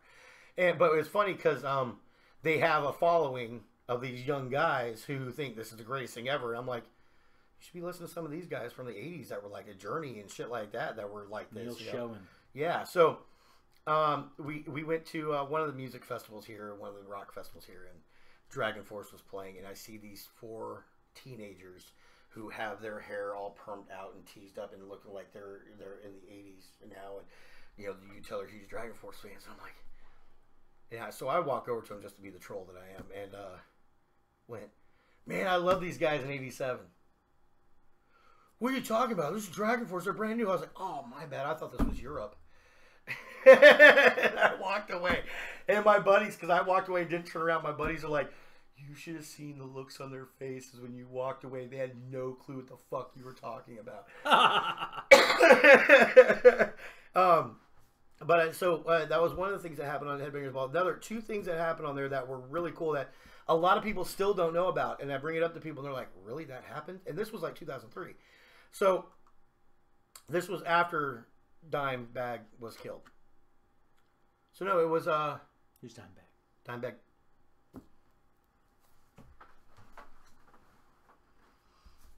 He just take me in. He's gonna go fetch something. I don't know who Dimebag is. This is what happens when you are entirely too focused on one genre of some. Oh yeah, he left. I think he's going to go get a shirt. I think I just broke his head. No, he's. This was actually No. Come closer. You're not really sure. It was actually in 2005. 2005 is when this happened. So Dimebag Daryl Lance Abbott Daryl Lance Abbott is changed the history of guitar in metal forever. He's the guitar player for Pantera. Oh, okay. I know who Pantera is. Okay. He was killed in 2004 on stage by a crazed fan. Yeah, in Cleveland. He was, I think shot? it was Cleveland. Yes. Well, this is what happened, and I'll just tell you the quick story on this one. Columbus, Ohio. The guy was a schizophrenic. He got kicked out of the Marine Corps for it. His mother, proud of his Marine Corps service, bought him a gun. This was after Pantera broke up. Dime was with a band called Damage Plan. Him and his brother Vinny went and started a band called Damage Plan. Phil Anselmo went on to do other things. He was a singer for Pantera. And basically the reason they broke up because he's a dick. He really is. Great singer, fucking dick. It happens. So this guy jumps on stage and yells, because Phil was blaming Dime for everything. So this guy jumps on stage and says, "You're the reason Pantera broke up. You ruined my life," and shot Dime. Then he grabbed Vinny, Dime's brother, and had him in a headlock, and the cop came up behind the guy and shot him in the head. So, and that was the day the music died, honestly. For me, that was it. I was like, Amanda called me, I was at work. And No, you were at home. I was at work. oh, yeah. And I was just, that was it. I was done for the day. I was tough as hell because he was not only an amazing guitar player, but an amazing dude who I got to meet a couple times. Just so cool. I mean, he was all about, drinking and partying and having a good time. When Pantera started, they were a glam band, and he was Diamond Daryl. And then when they brought in Phil Anselmo to sing, they went hardcore, and he's sitting in an interview one day, and somebody's like, "So Diamond?" He goes, "All my friends call me Dimebag. That's my name."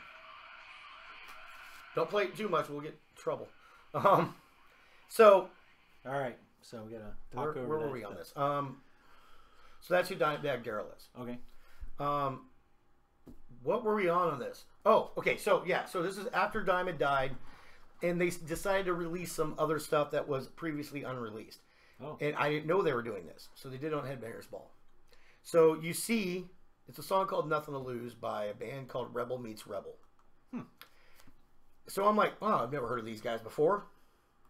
And then I see Dime, and I see Vinny, and I see Rex Brown, the bass player for Pantera, and some really old guy with braided goatee down to here, really long white hair, tinted glasses, and I'm like, who the fuck is that?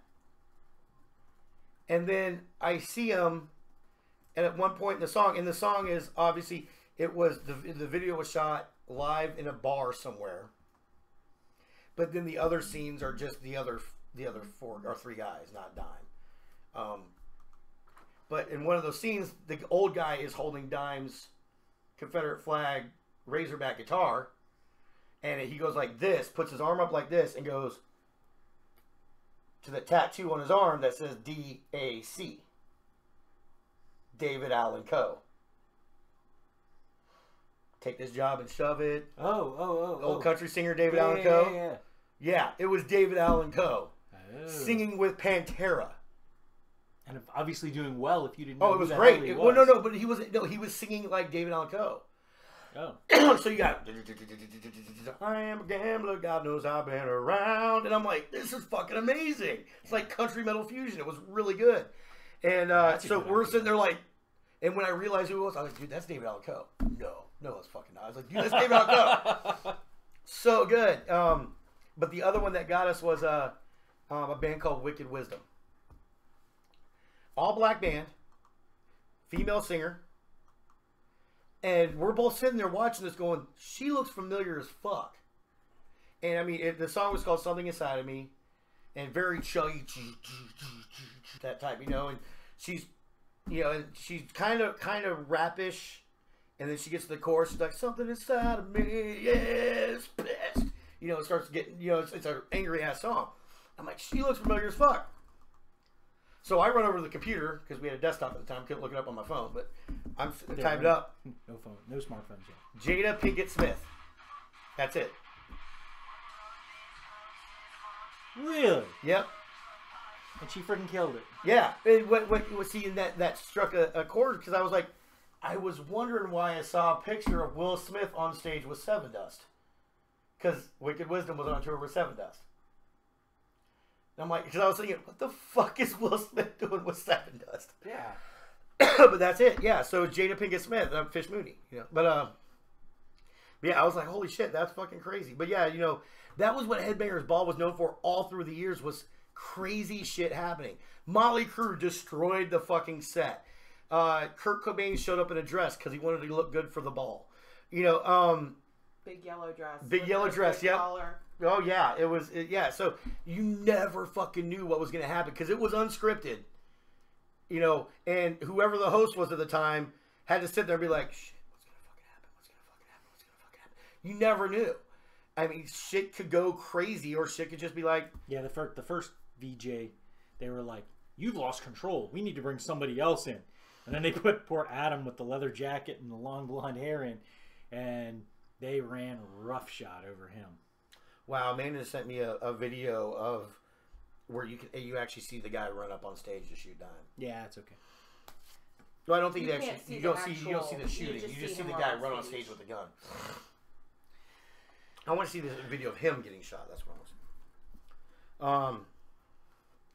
But yeah, no, it's yeah, that one was tough. But yeah, that's what the ball was known for, man. It was known for bringing you stuff that you didn't get to see. You know, you didn't get to hear these people talk like Slash and stuff like that. And then MTV also did. People think, oh, totally different, Unplugged. But that changed the game because now some of the songs that were done Unplugged, which is what it was no electronics, you were acoustic. So you took these guys and you were thought, they're just loud and annoying. And that made some of the songs from Amazing Unplugged are known more than the original. Yeah, the Unplugged Rooster is ridiculous. Nirvana's Unplugged was probably the best overall for the full show.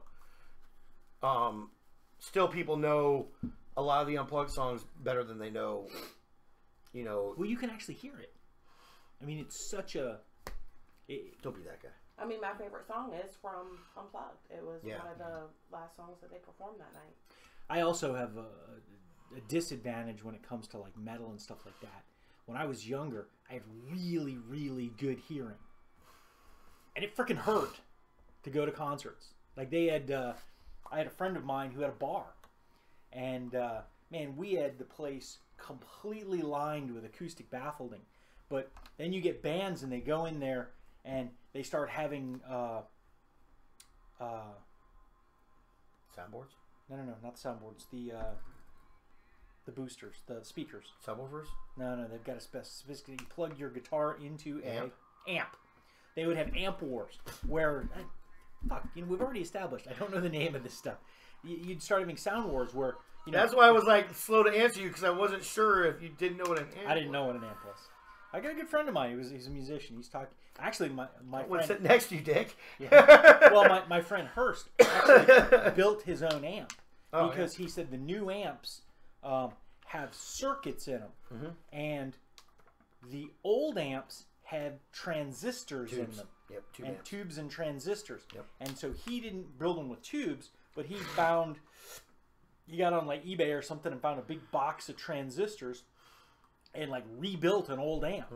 And so he could get the those staticky. Those tube amps had some great sound to them. Yeah, because he loved that. And so anyway, they still sell them. The amp worms. He said they're not the same. He goes, unless you rebuild the thing and make it like the old guys did, where they actually got in there and they jazzed them up a little bit. But they would start having amp wars where the guitarist didn't think that his amp was loud enough, so he'd turn it up a little, and the bassist would get pissed off, so he'd turn his up a little, and the drummer was like, screw this, and he'd crank his up a little bit, or he'd look at the soundboard guy and go, jack my stuff up. And after a while, everybody's got their amps turned to 15. And nobody can hear the singer. And nobody can hear the singer. But then also, I've never been there. Yeah. All of a sudden, the sounds bouncing off the glass windows. They had a local band named Egypt in Virginia. Your bass player turns his amp up, fire him. Hi, Cookie. So we were looking at into this one thing. I was like, so I looked at the owner and said, man, we should have this thing where if the guys are being dicks, we can take a styrofoam cooler and slash it in half, and if you're going to be a dick, we're going to set this in front of your amp as a acoustic baffling. And he got all weird about it. Some motherfucker actually started doing that. If you're playing at this thing, or what they do is they set it up so the stage has a lip, and it comes up in front of all the amps, and so it shows everybody from like knee level up. And it's got acoustic baffling all the way around the edge of this thing. So, an acoustic baffling over the top. And what that is essentially is styrofoam. Yeah. To not to put too fine a point on it. And it soaks up some of the sound, so it's not so freaking loud. And it actually put it up, especially like we have it in radio stations and stuff to keep an echo from happening in the room. Yes. Because when they're screeching and the echoes are bouncing around, they had a band called Egypt, who was a local band, like I was saying, and I tried to walk in the bar when they were playing, and they were very popular in this area.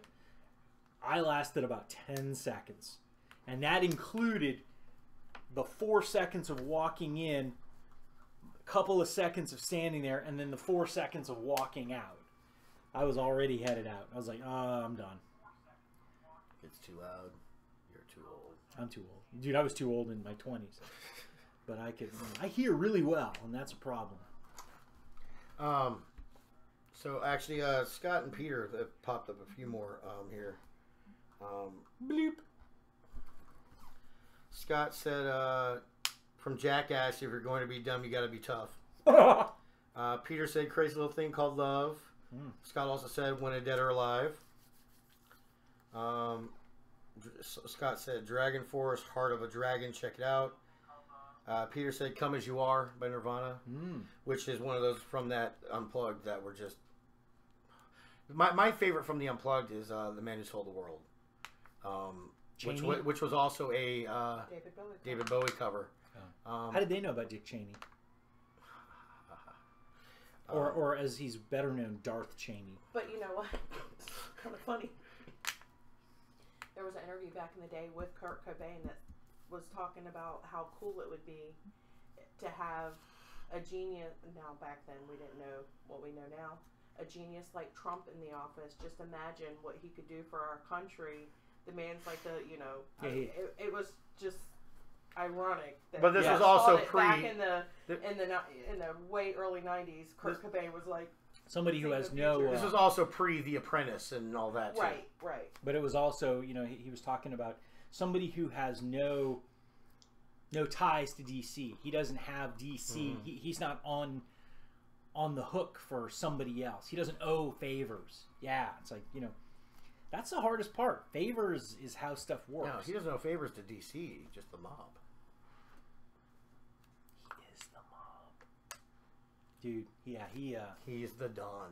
Old. the Don old. Yeah, there's a lot of, but there's an old Jesse Ventura book. I mean, Ain't it was Got Time to Bleed? no, it was He has a book called Ain't Got Time to Bleed, oh, okay. which is his best line from Predator. It is. Absolutely. You're bleeding, man. I ain't got time to bleed. got time to duck. Yeah. Which is the best line in Predator. You got time to duck is the best line in Predator. What are you doing over there? Trying to find the exact spot. I need headphones. You do. We need to get you some headphones. You got headphones. I had headphones. I was using them. Who took your the headphones? other day? Those are yours. Well, use them. Where are they? I don't know. I was using them when I Alright. was going through evidence. But anyways, Pause. We're not worried Yes, about because that you right were wearing headphones. I saw you when you were standing over they're there. right there behind you. now. Well, Well, get her the headphones, damn it. What's your problem? Freaking prima donna. God. that way I can. Keep the producer happy, damn it. sample. We've had way too many of these things where we didn't have a producer. You don't want me to say what I was about to say. He made the producer very happy last night. Keep the producer happy. Oh, she's happy. Yeah. Anyways, Anyway, keep those upstairs people awake. you're awake anyway. They're awake anyway. Where were we? Oh, we were talking about music and stuff, and let me see. Oh, Yeah, oh, and Peter said, "Man Who Sold the World." Scott says, "Well, I agree. Nirvana's unplugged MTV set was the best. They truly weren't unplugged the whole time." LOL. Shut up. There's exceptions. Kiss did an unplugged, unmasked. No makeup. That was when they were doing that thing though. That then, phase where they tried to take their makeup off. And Yeah. everybody went, eh. Nobody really cares that you're in a Yeah. leather jacket and shit. I mean, it's not the same show. And yeah, like We're Jewish. they are. They are. No, two of them are. Ace was And Gene. and Peter. Two of them were. Two of them were not. No, because Paul is as well. I don't think so, because they ended up picking on the Gentile at one point in time. Because, you know, the Gentiles don't understand how this stuff works, so they got these magic things called contracts, and they, you know, Jewish people just know how contracts work. It's part of their bedtime stories. Pete tells me bedtime stories all the time. So. ICP chicken hunting. Ha! Scott said I know that was Scott. ICP, chicken hunting. ICP? Insane Clown Posse. Oh. Who's going chicken? You know, I know very little about the insane chick. The insane. Oh no, Clown Peter Posse. Criss wasn't. Peter Criss is Italian. Yeah. Peter Criscola. Yeah. Criscuola. Yep. Paul Fraley, which is Ace's real name, which is why they call him Ace, because there's two Pauls in the band. Makes sense. I think just Ace and Gene, but No, I think Paul is Jewish. prove it.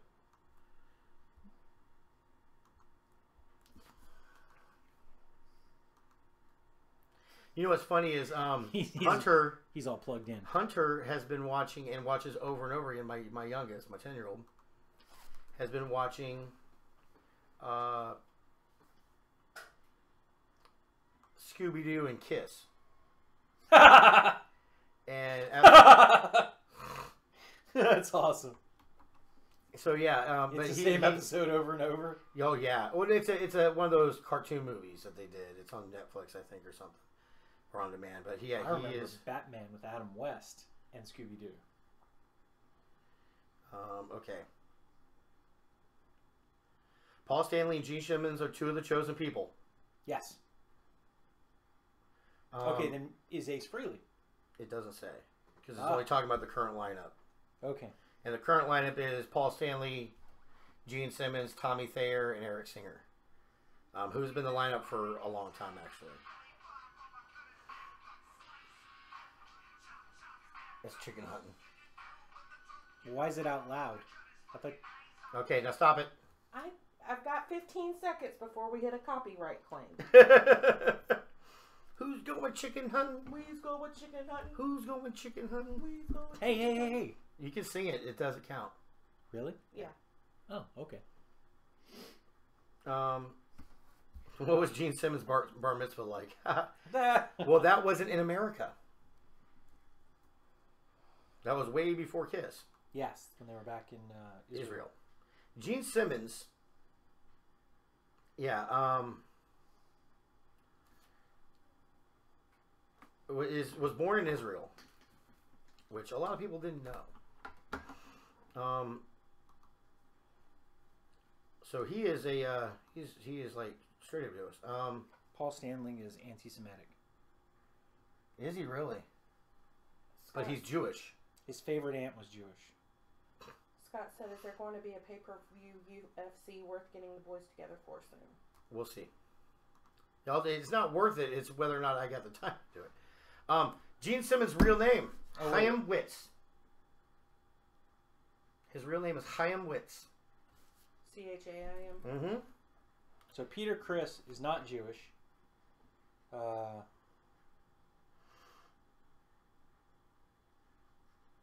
don't know. I think two of them were. Hey, you know what? Who cares? How did we even get in this mess? Gene Simmons' mother is a concentration camp survivor. Is hilarious.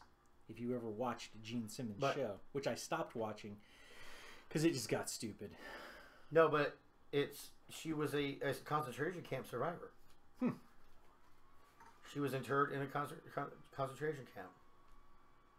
Her and her brother Larry Klein were the only members of the family to survive the Holocaust. Interesting. It's crazy. Oh yeah. The original name for Kiss was Kiss of the Devil. Wicked Lester. Wicked Lester. Yep. Yeah. Paul Stanley's real name is Stanley Eisen. Yes. And what a lot of people don't know is they, I don't know this either. they're all college educated. And I'll believe it. the makeup, Gene's got what, an MBA? yeah, I think he was in English. He's an English major. He's an English professor. Mm. Yeah, which is amazing when you immigrate from another country. A lot of Israelis speak English very well. Mhm. So in fact, I know a lot of people who the immigrant who comes over and learns English actually has a way higher skill in English than we do, because we speak in slang, they speak in proper English. They understand they have to study proper English, whereas we've learned slang throughout our whole lives. Well, they were really into, like Paul Stanley was really into theater and stuff. So the basis for the makeup kind of came from Kabuki. Mm-hmm. But Gene's makeup himself, the demon makeup, which is that, came from the comic book character Black Bolt. The winged design was where he got his idea for the eye makeup, which is now a TV show again, or now is a TV show, Black Bolt. Yeah. Which So we haven't seen. No. Another thing that I heard too was of course they Paul and Gene broke up Wicked Lester and they decided to build the ultimate rock band and show everything, just have it all together. So they found Peter Criss, who was also a New Yorker. Well, they're all New Yorkers, but they put out an ad in the paper that said, "Wanted, guitar player with flash and balls." So this guy didn't say a word. Came in, sat down, plugged in, and went.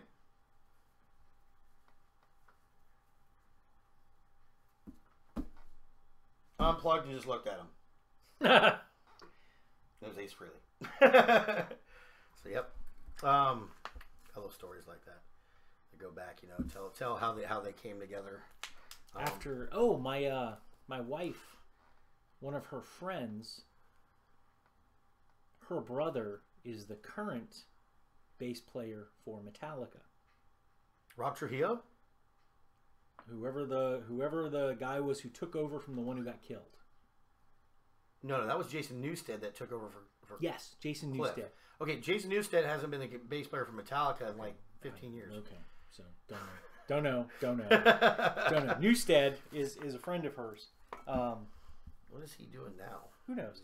But because Rob Trujillo came from Rob Zombie and joined Metallica. Was it Rob Zombie? Yeah, he was Rob Zombie. But there's a funny story about bass players trying out for Metallica. So the Primus bass player comes in, plugs in his Okay, bass. the fact that you didn't say his name, because if you say his name, you don't need to say Primus bass player. I don't know what his name is. Les Claypool. Okay. So Les walks in, plugs in, and starts playing the bass. And they were all like, "That's really good. Going Can down you-" South Park, gonna have myself a time. Exactly. Same guy. So he, Primus, we suck. Primus sucks. They actually said their shirts say Primus sucks. Primus sucks. Yeah. So apparently he jumps on his bass and goes to town, and they were like, "Wow, that's really great. Can you play any of our stuff?" And he goes, "No, I just wanted to say hi to y'all." And they were like, "Dude, get out."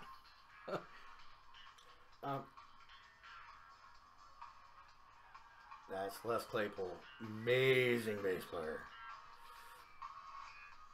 I've had a couple of friends who love being bassist players. It looks like after Metallica, he did Echo Brain and he played with Ozzy. Oh, that doesn't hurt. And he joined the heavy metal band Voivod. Voivod. That Voivod sounds. I mean, that sounds heavy metal. 2012, 2014, played with the self-titled band Newsted. Dude, look at the guns on that guy. Oh yeah, he had some arms. But no, yeah, now it's Rob Trujillo is with Gotcha. Metallica. When did he leave Metallica? What did that say? Did it say? Okay, I'm even more impressed now by he left in actually 01. watching him play than just watching him play. Oh yeah, yeah. He left. So he's been gone for 17 years. January 01. So Newsted's Gotcha. been away from Metallica for 17 years now. So Okay. yeah, Rob Trujillo. That guy is the bass player now. Look at the hands Yes, on he's that got guy. huge hands. He's got like, in a picture, it looks like this. Like if I was holding my hand here, it looks like he's holding his hand like this. But they're hanging at his sides. He has massive hands. Oh no, he was with Ozzy. When he left to go with Metallica because he was in Suicidal Tendencies. He was in Infectious Grooves. Oh, so him and Newsted switched. Now Newsted's with Ozzy. Ish. When he left to come to Metallica, he was with Black Label Society. So a patient of mine is a bass player, and I said, "Oh, you've been playing bass long?" And he goes, "Well, actually, I'm a guitarist, but our band didn't have a bass player, so I learned how to play bass." Yeah. And it was the best thing I ever did because apparently, bass players never go hungry. Everybody wants a good bass player. Yeah. They're like worth their weight in gold. And he goes, Nobody will ever acknowledge it, but yes. yeah. He goes, I love it. He goes, anytime somebody goes, "Hey, we need a bass player," it's a very small pool to pull from. It really is. That's So- the hardest one to find is a good bass player. But persistence is key, isn't it, babe? Yes, it is. Well, I didn't want him. I'll tell you the story. So, I tell Amanda, I was like, "Look, I want to get back into music and jump in a metal band." She's like, "Go for it." So I answer you'll love this. I answer a MySpace ad. That's awesome. And these guys are saying, look, we're looking for a growler screamer type singer. And I'm like, all right, cool. I'll jump on that. Check these guys out. And so I show up, and it's just the drummer and the guitar player that were able to make it for my audition. We wrote a song at my audition. Oh, right on. Yeah, it was awesome. And it's a song that we ended up playing throughout the time that our band was together. And because I walk in, they're like, so what can you do? I was like, Pantera. And they're like, well, yeah. I was like, everything but the very end of Cemetery Gates. Because at the end of Cemetery Gates is when the song was like, yeah. It's like an 80s metal scream, like really high pitched. I can't hit that, sorry. So they're like, oh, okay. So we started doing some stuff and playing around, did a couple covers, and they're like, check this song out that we wrote. And they start playing it. I'm like, hold on a second. I'm flipping through my book. I'm like, here, start playing it. And I grab the mic and I start singing a song I wrote. So we're like, oh shit, our shit matches really good. And they tell me, look, we have our other guitar player, CJ, and we have a bass player. I can't remember his name. I want to say it was Will. And then we have a singer named Nick, but Nick is a clean singer. He sings clean. He sings without the rasp, without growl, without he's a very good singer. But he doesn't do the growls and screams. That's why I want to bring you. Kind of do a double thing like Linkin Park-ish, but not rap metal. And I was like, okay, that's pretty cool. So the song we wrote Away, I rewrote it on paper so that we could do it as a duet. So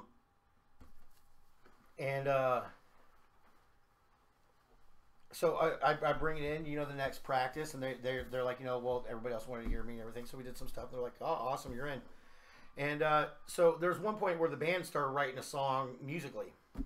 So Nick and I are sitting off to the side, and we both find out that we both did Les Mis, and we both play Javert. And we both started singing songs from Les Mis. And the entire band stops and looks at us and goes, you can sing? And I'm like, yeah, you never asked if I could. You wanted the growls and the screams. We're like, oh, okay. 2 days later, I get a phone call.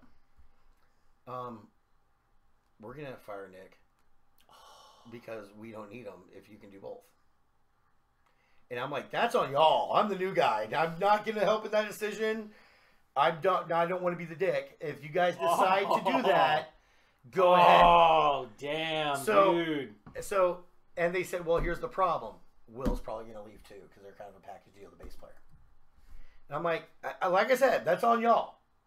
If you think we can do it, let's do it. So the two guitarists team up against the two guitarists and the drummer. Yeah. So they decided that they didn't want Nick. Honestly, he didn't really fit. I mean, he could sing. He's a good singer, but he didn't fit that metal mentality and what very clean cut. Very much like you. It's hard to picture him on stage with a metal band. You know what I mean? He's sitting there just, Yeah. He didn't move much when he sang. Don't hit me with rocks or anything. He's probably going to watch this. He's probably not. I hadn't heard from him since then. But ooh, yeah. I didn't really know him, though. I knew him from one practice. So, he leaves and Will leaves. They both left together. Because Will's kind of like, this is fucked up. Which it kind of was. But I was involved in that decision. So then we're like, okay, we need to find a bass player. Nick and Will went on to be billionaires, but no, I'm just kidding. So we bring in, we have like two choices of guys who wanted to come in. One of them was named Brian. The other one was named Rich. I looked at Rich's stuff and I went, this dude is old as fuck. I don't think he's going to fit in with us. He's like 10 years older than the oldest person in the band. This guy thinks metal is like, Skid Row. So, it's hilarious how you keep hooking up with dudes who are like 10 years older than you. Yeah. So, anyways, so we bring in the kid Brian, and guy shows up. Now, okay, we had already booked a Norva show. Okay. We're not headlining. We're an opening band. You're just in there. It's not hard to do. It's not hard to do. Don't take that out of context. It's hard. It's harder to be the headliner. Yeah. Than it is to just be on the show. But you have to sell tickets. That's part of it. You have to sell tickets to the show. Norva's a local venue, smaller venue here. So this guy comes in, with his bass. And that's it. No amp. No case. Just a bass. And a chord. Luckily, Will had left his amp. So we told him, plug into that, let's see what you do. And he was okay. 2 weeks later,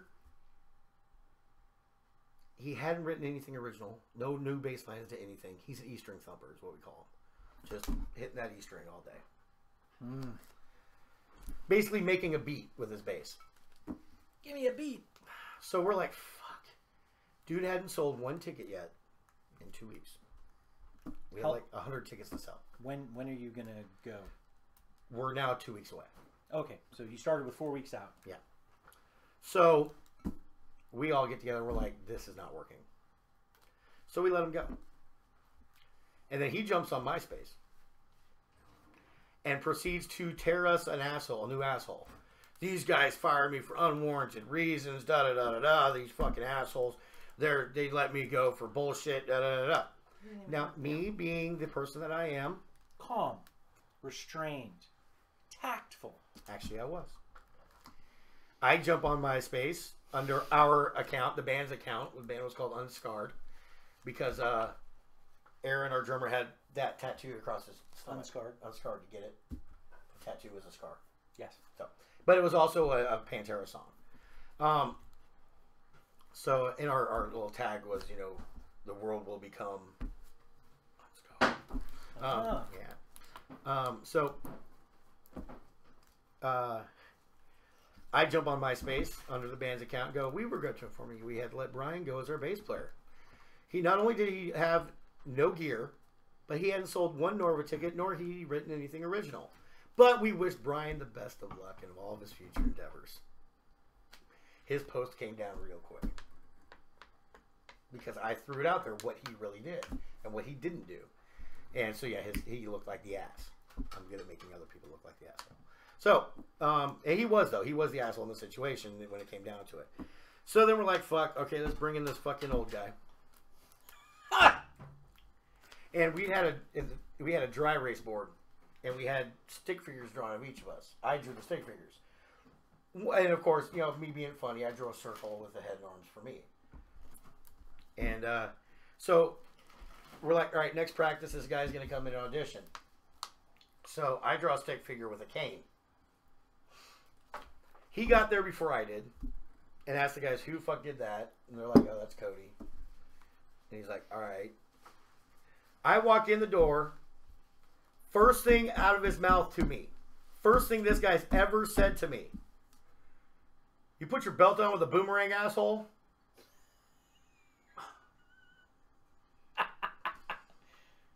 You're in. Now they're like, hold on. This is not the Cody back then. The Cody back then was two of him. I was bigger, yeah. Yeah, he was, freaking out to here. He was lovingly called Donut. Yes. Yeah, and he was actually what he was is a freaking donut hole, but a human-sized donut hole with, little feet that stick out the bottom and little arms that would stick out the sides. Yep. So, mad props for going, you know what, this is bullshit, and losing like 150 pounds. 100 pounds. So, I'm like, you're in, and they're like, no, he was in before you got here. He brought gear. And not only gear. So this guy shows up, and we're like, all right. He played with a pick, which, okay, that's fine. But he played. And he played more than the E string. And he was endorsed by Ernie fucking Ball. When I tell you he's endorsed by Ernie Ball, what that means is, like, you see these guys on the ads, for these guitars and stuff like that, like, Eddie Van Halen, Schecter and everybody like that, stuff like that. So he wasn't in the ads, but he was endorsed, and they do endorse, local musicians as well. Ernie Ball is extremely hard to get endorsed by. John Petrucci from Dream Theater, Steve Lukather from Toto, Flea from Red Hot Chili Peppers. So he is the small hyper bass player, because you've got two kinds of bass players, according to my friend Rich. Rich was 6'5", 2 something. He goes, you've got the giant bass player who doesn't move around a lot, but is very strong and can just make the bass do what he wants. Then you get little flea bass players who jump around all over the place and are hyper. I disagree with that. Oh, well, he's the bass player. So I don't know. Because there was a local band here called Conflict of Interest that had a bass player that was both the big guy and the jumping around and acting crazy, and that was Hambone. And Hambone wasn't just a bass player. Hambone was slapping pop bass, just fucking nuts and amazing. Then he was. God, I love Hambone. He's awesome. He was a little of each. But he was both. Yeah, so good. Okay, but and then you have your Eastern. That's not ours. That's one of yours. It's probably yours. So Hambone, yeah. So Hair. but he's got. This is how tight he is. He answered the phone one day at practice, and he goes, "Oh, hey, Big Papa, what's up?" And that's what he calls him, Sterling Ball, the owner of Ernie Ball. Yeah, because at first we're like, "This is a name dropping motherfucker." He's talking about hanging out with John Petrucci and Steve Lukather and all these guys. This is a name dropping bitch right here. And then he like starts calling people on the phone, talking to people on the phone. We're like. So he has gear. One of the coolest stories we had from Unscarred was we wanted to get in this place called Zach's in Murfreesboro, North Carolina. The only thing in Murfreesboro, North Carolina, the only two things are Chowan University and Zach's. It's in a strip mall that used to be a meatpacking plant.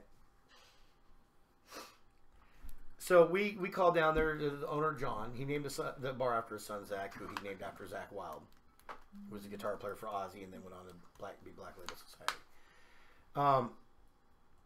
So we called John and we're like, hey, what do we got to do to get in there? Because he had big names that would come into his bar. Mm-hmm. And this is Zach's Coffee House.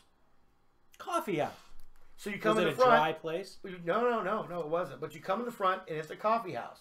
Then you walk through the door in the back, into this giant room with 15-foot stacks on each side of the stage. And you're like... Now, the stage is only about 10 inches off the ground. So you're right there with everybody. So we're like, oh, this is cool. So he's like, do a weeknight show. They're still open. Zach says, yeah. Yeah. He said, do a weeknight show, and you'll be good with me. And you'll be in, and I'll hook you up with some shows. You're opening up for some cool acts. Awesome. So we get there, and it's 17 degrees outside, 16 degrees inside. Meatpacking plant. Yeah, not warm in there. And we're opening up for these two touring punk bands. Just no names, but we're opening up for them. And we're getting to be about an hour before showtime, and these bands are looking around. They're like, fuck, this place is bleak. So they're like, both bands are like, we're going to run up to McDonald's. All right, cool. Never came back. So John looks at us and goes, stage is yours, my boys. It's yours. Something. Play as long as you want. And we're like, for who?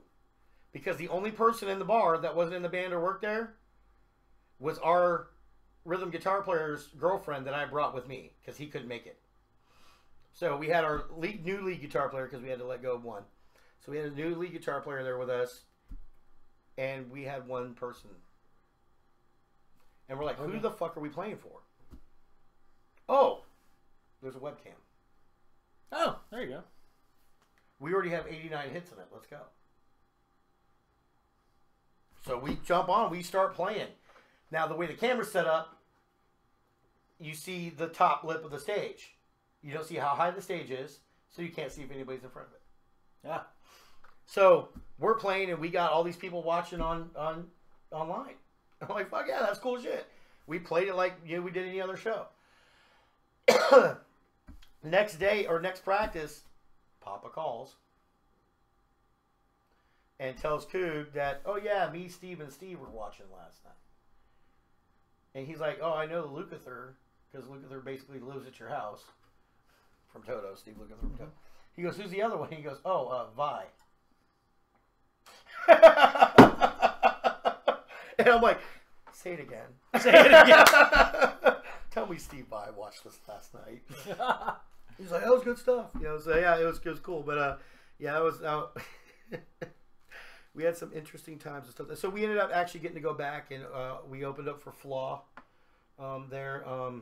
We did our own show there. Yeah, it was a cool place to play. It's just way the fuck out there in bumfuck North Carolina. But no, it was a lot of fun to play there. You've heard the phrase "bumfuck Egypt"? Yeah, it's an actual place. New Egypt is an actual place in New Jersey. I was visiting my buddy who was in the Air Force, and we partied all Saturday night, and we are hung over as balls. And we're driving around near McGuire Air Force Base, which is fucking nowhere. You want to talk about nowhere. Nowhere. And we're driving around and driving around and driving around, and we're both hung over, and we're looking for a place just to get some breakfast. Because I can't go into the mess or whatever the fuck it's called on the base. I'm not a military guy. I crashed in his barracks room because his dude was he shared a room with some sergeant, but the sergeant had his honey in a hotel, or not a hotel, an apartment off base, and so he stayed there all weekend. So we end up pulling into this place, and it was the New Egypt Diner. And I look at Kevin and I'm like, we are in bumfuck New Egypt. We so wanted to get bumper stickers that said, I have been to bumfuck New Egypt. Nice. Oh my god, yeah, it is nowhere. Well, we are 15 minutes over. Oh, well, Wow, look at that. we're gonna rock and roll and hit the road. Yeah. Great to see y'all. Sometimes you got to go to New Egypt. Sometimes you got to go to bumfuck Egypt. Don't forget to make that left turn at Albuquerque. Should have made a left turn at Albuquerque. All right, guys. Peace. Love y'all. See you next week.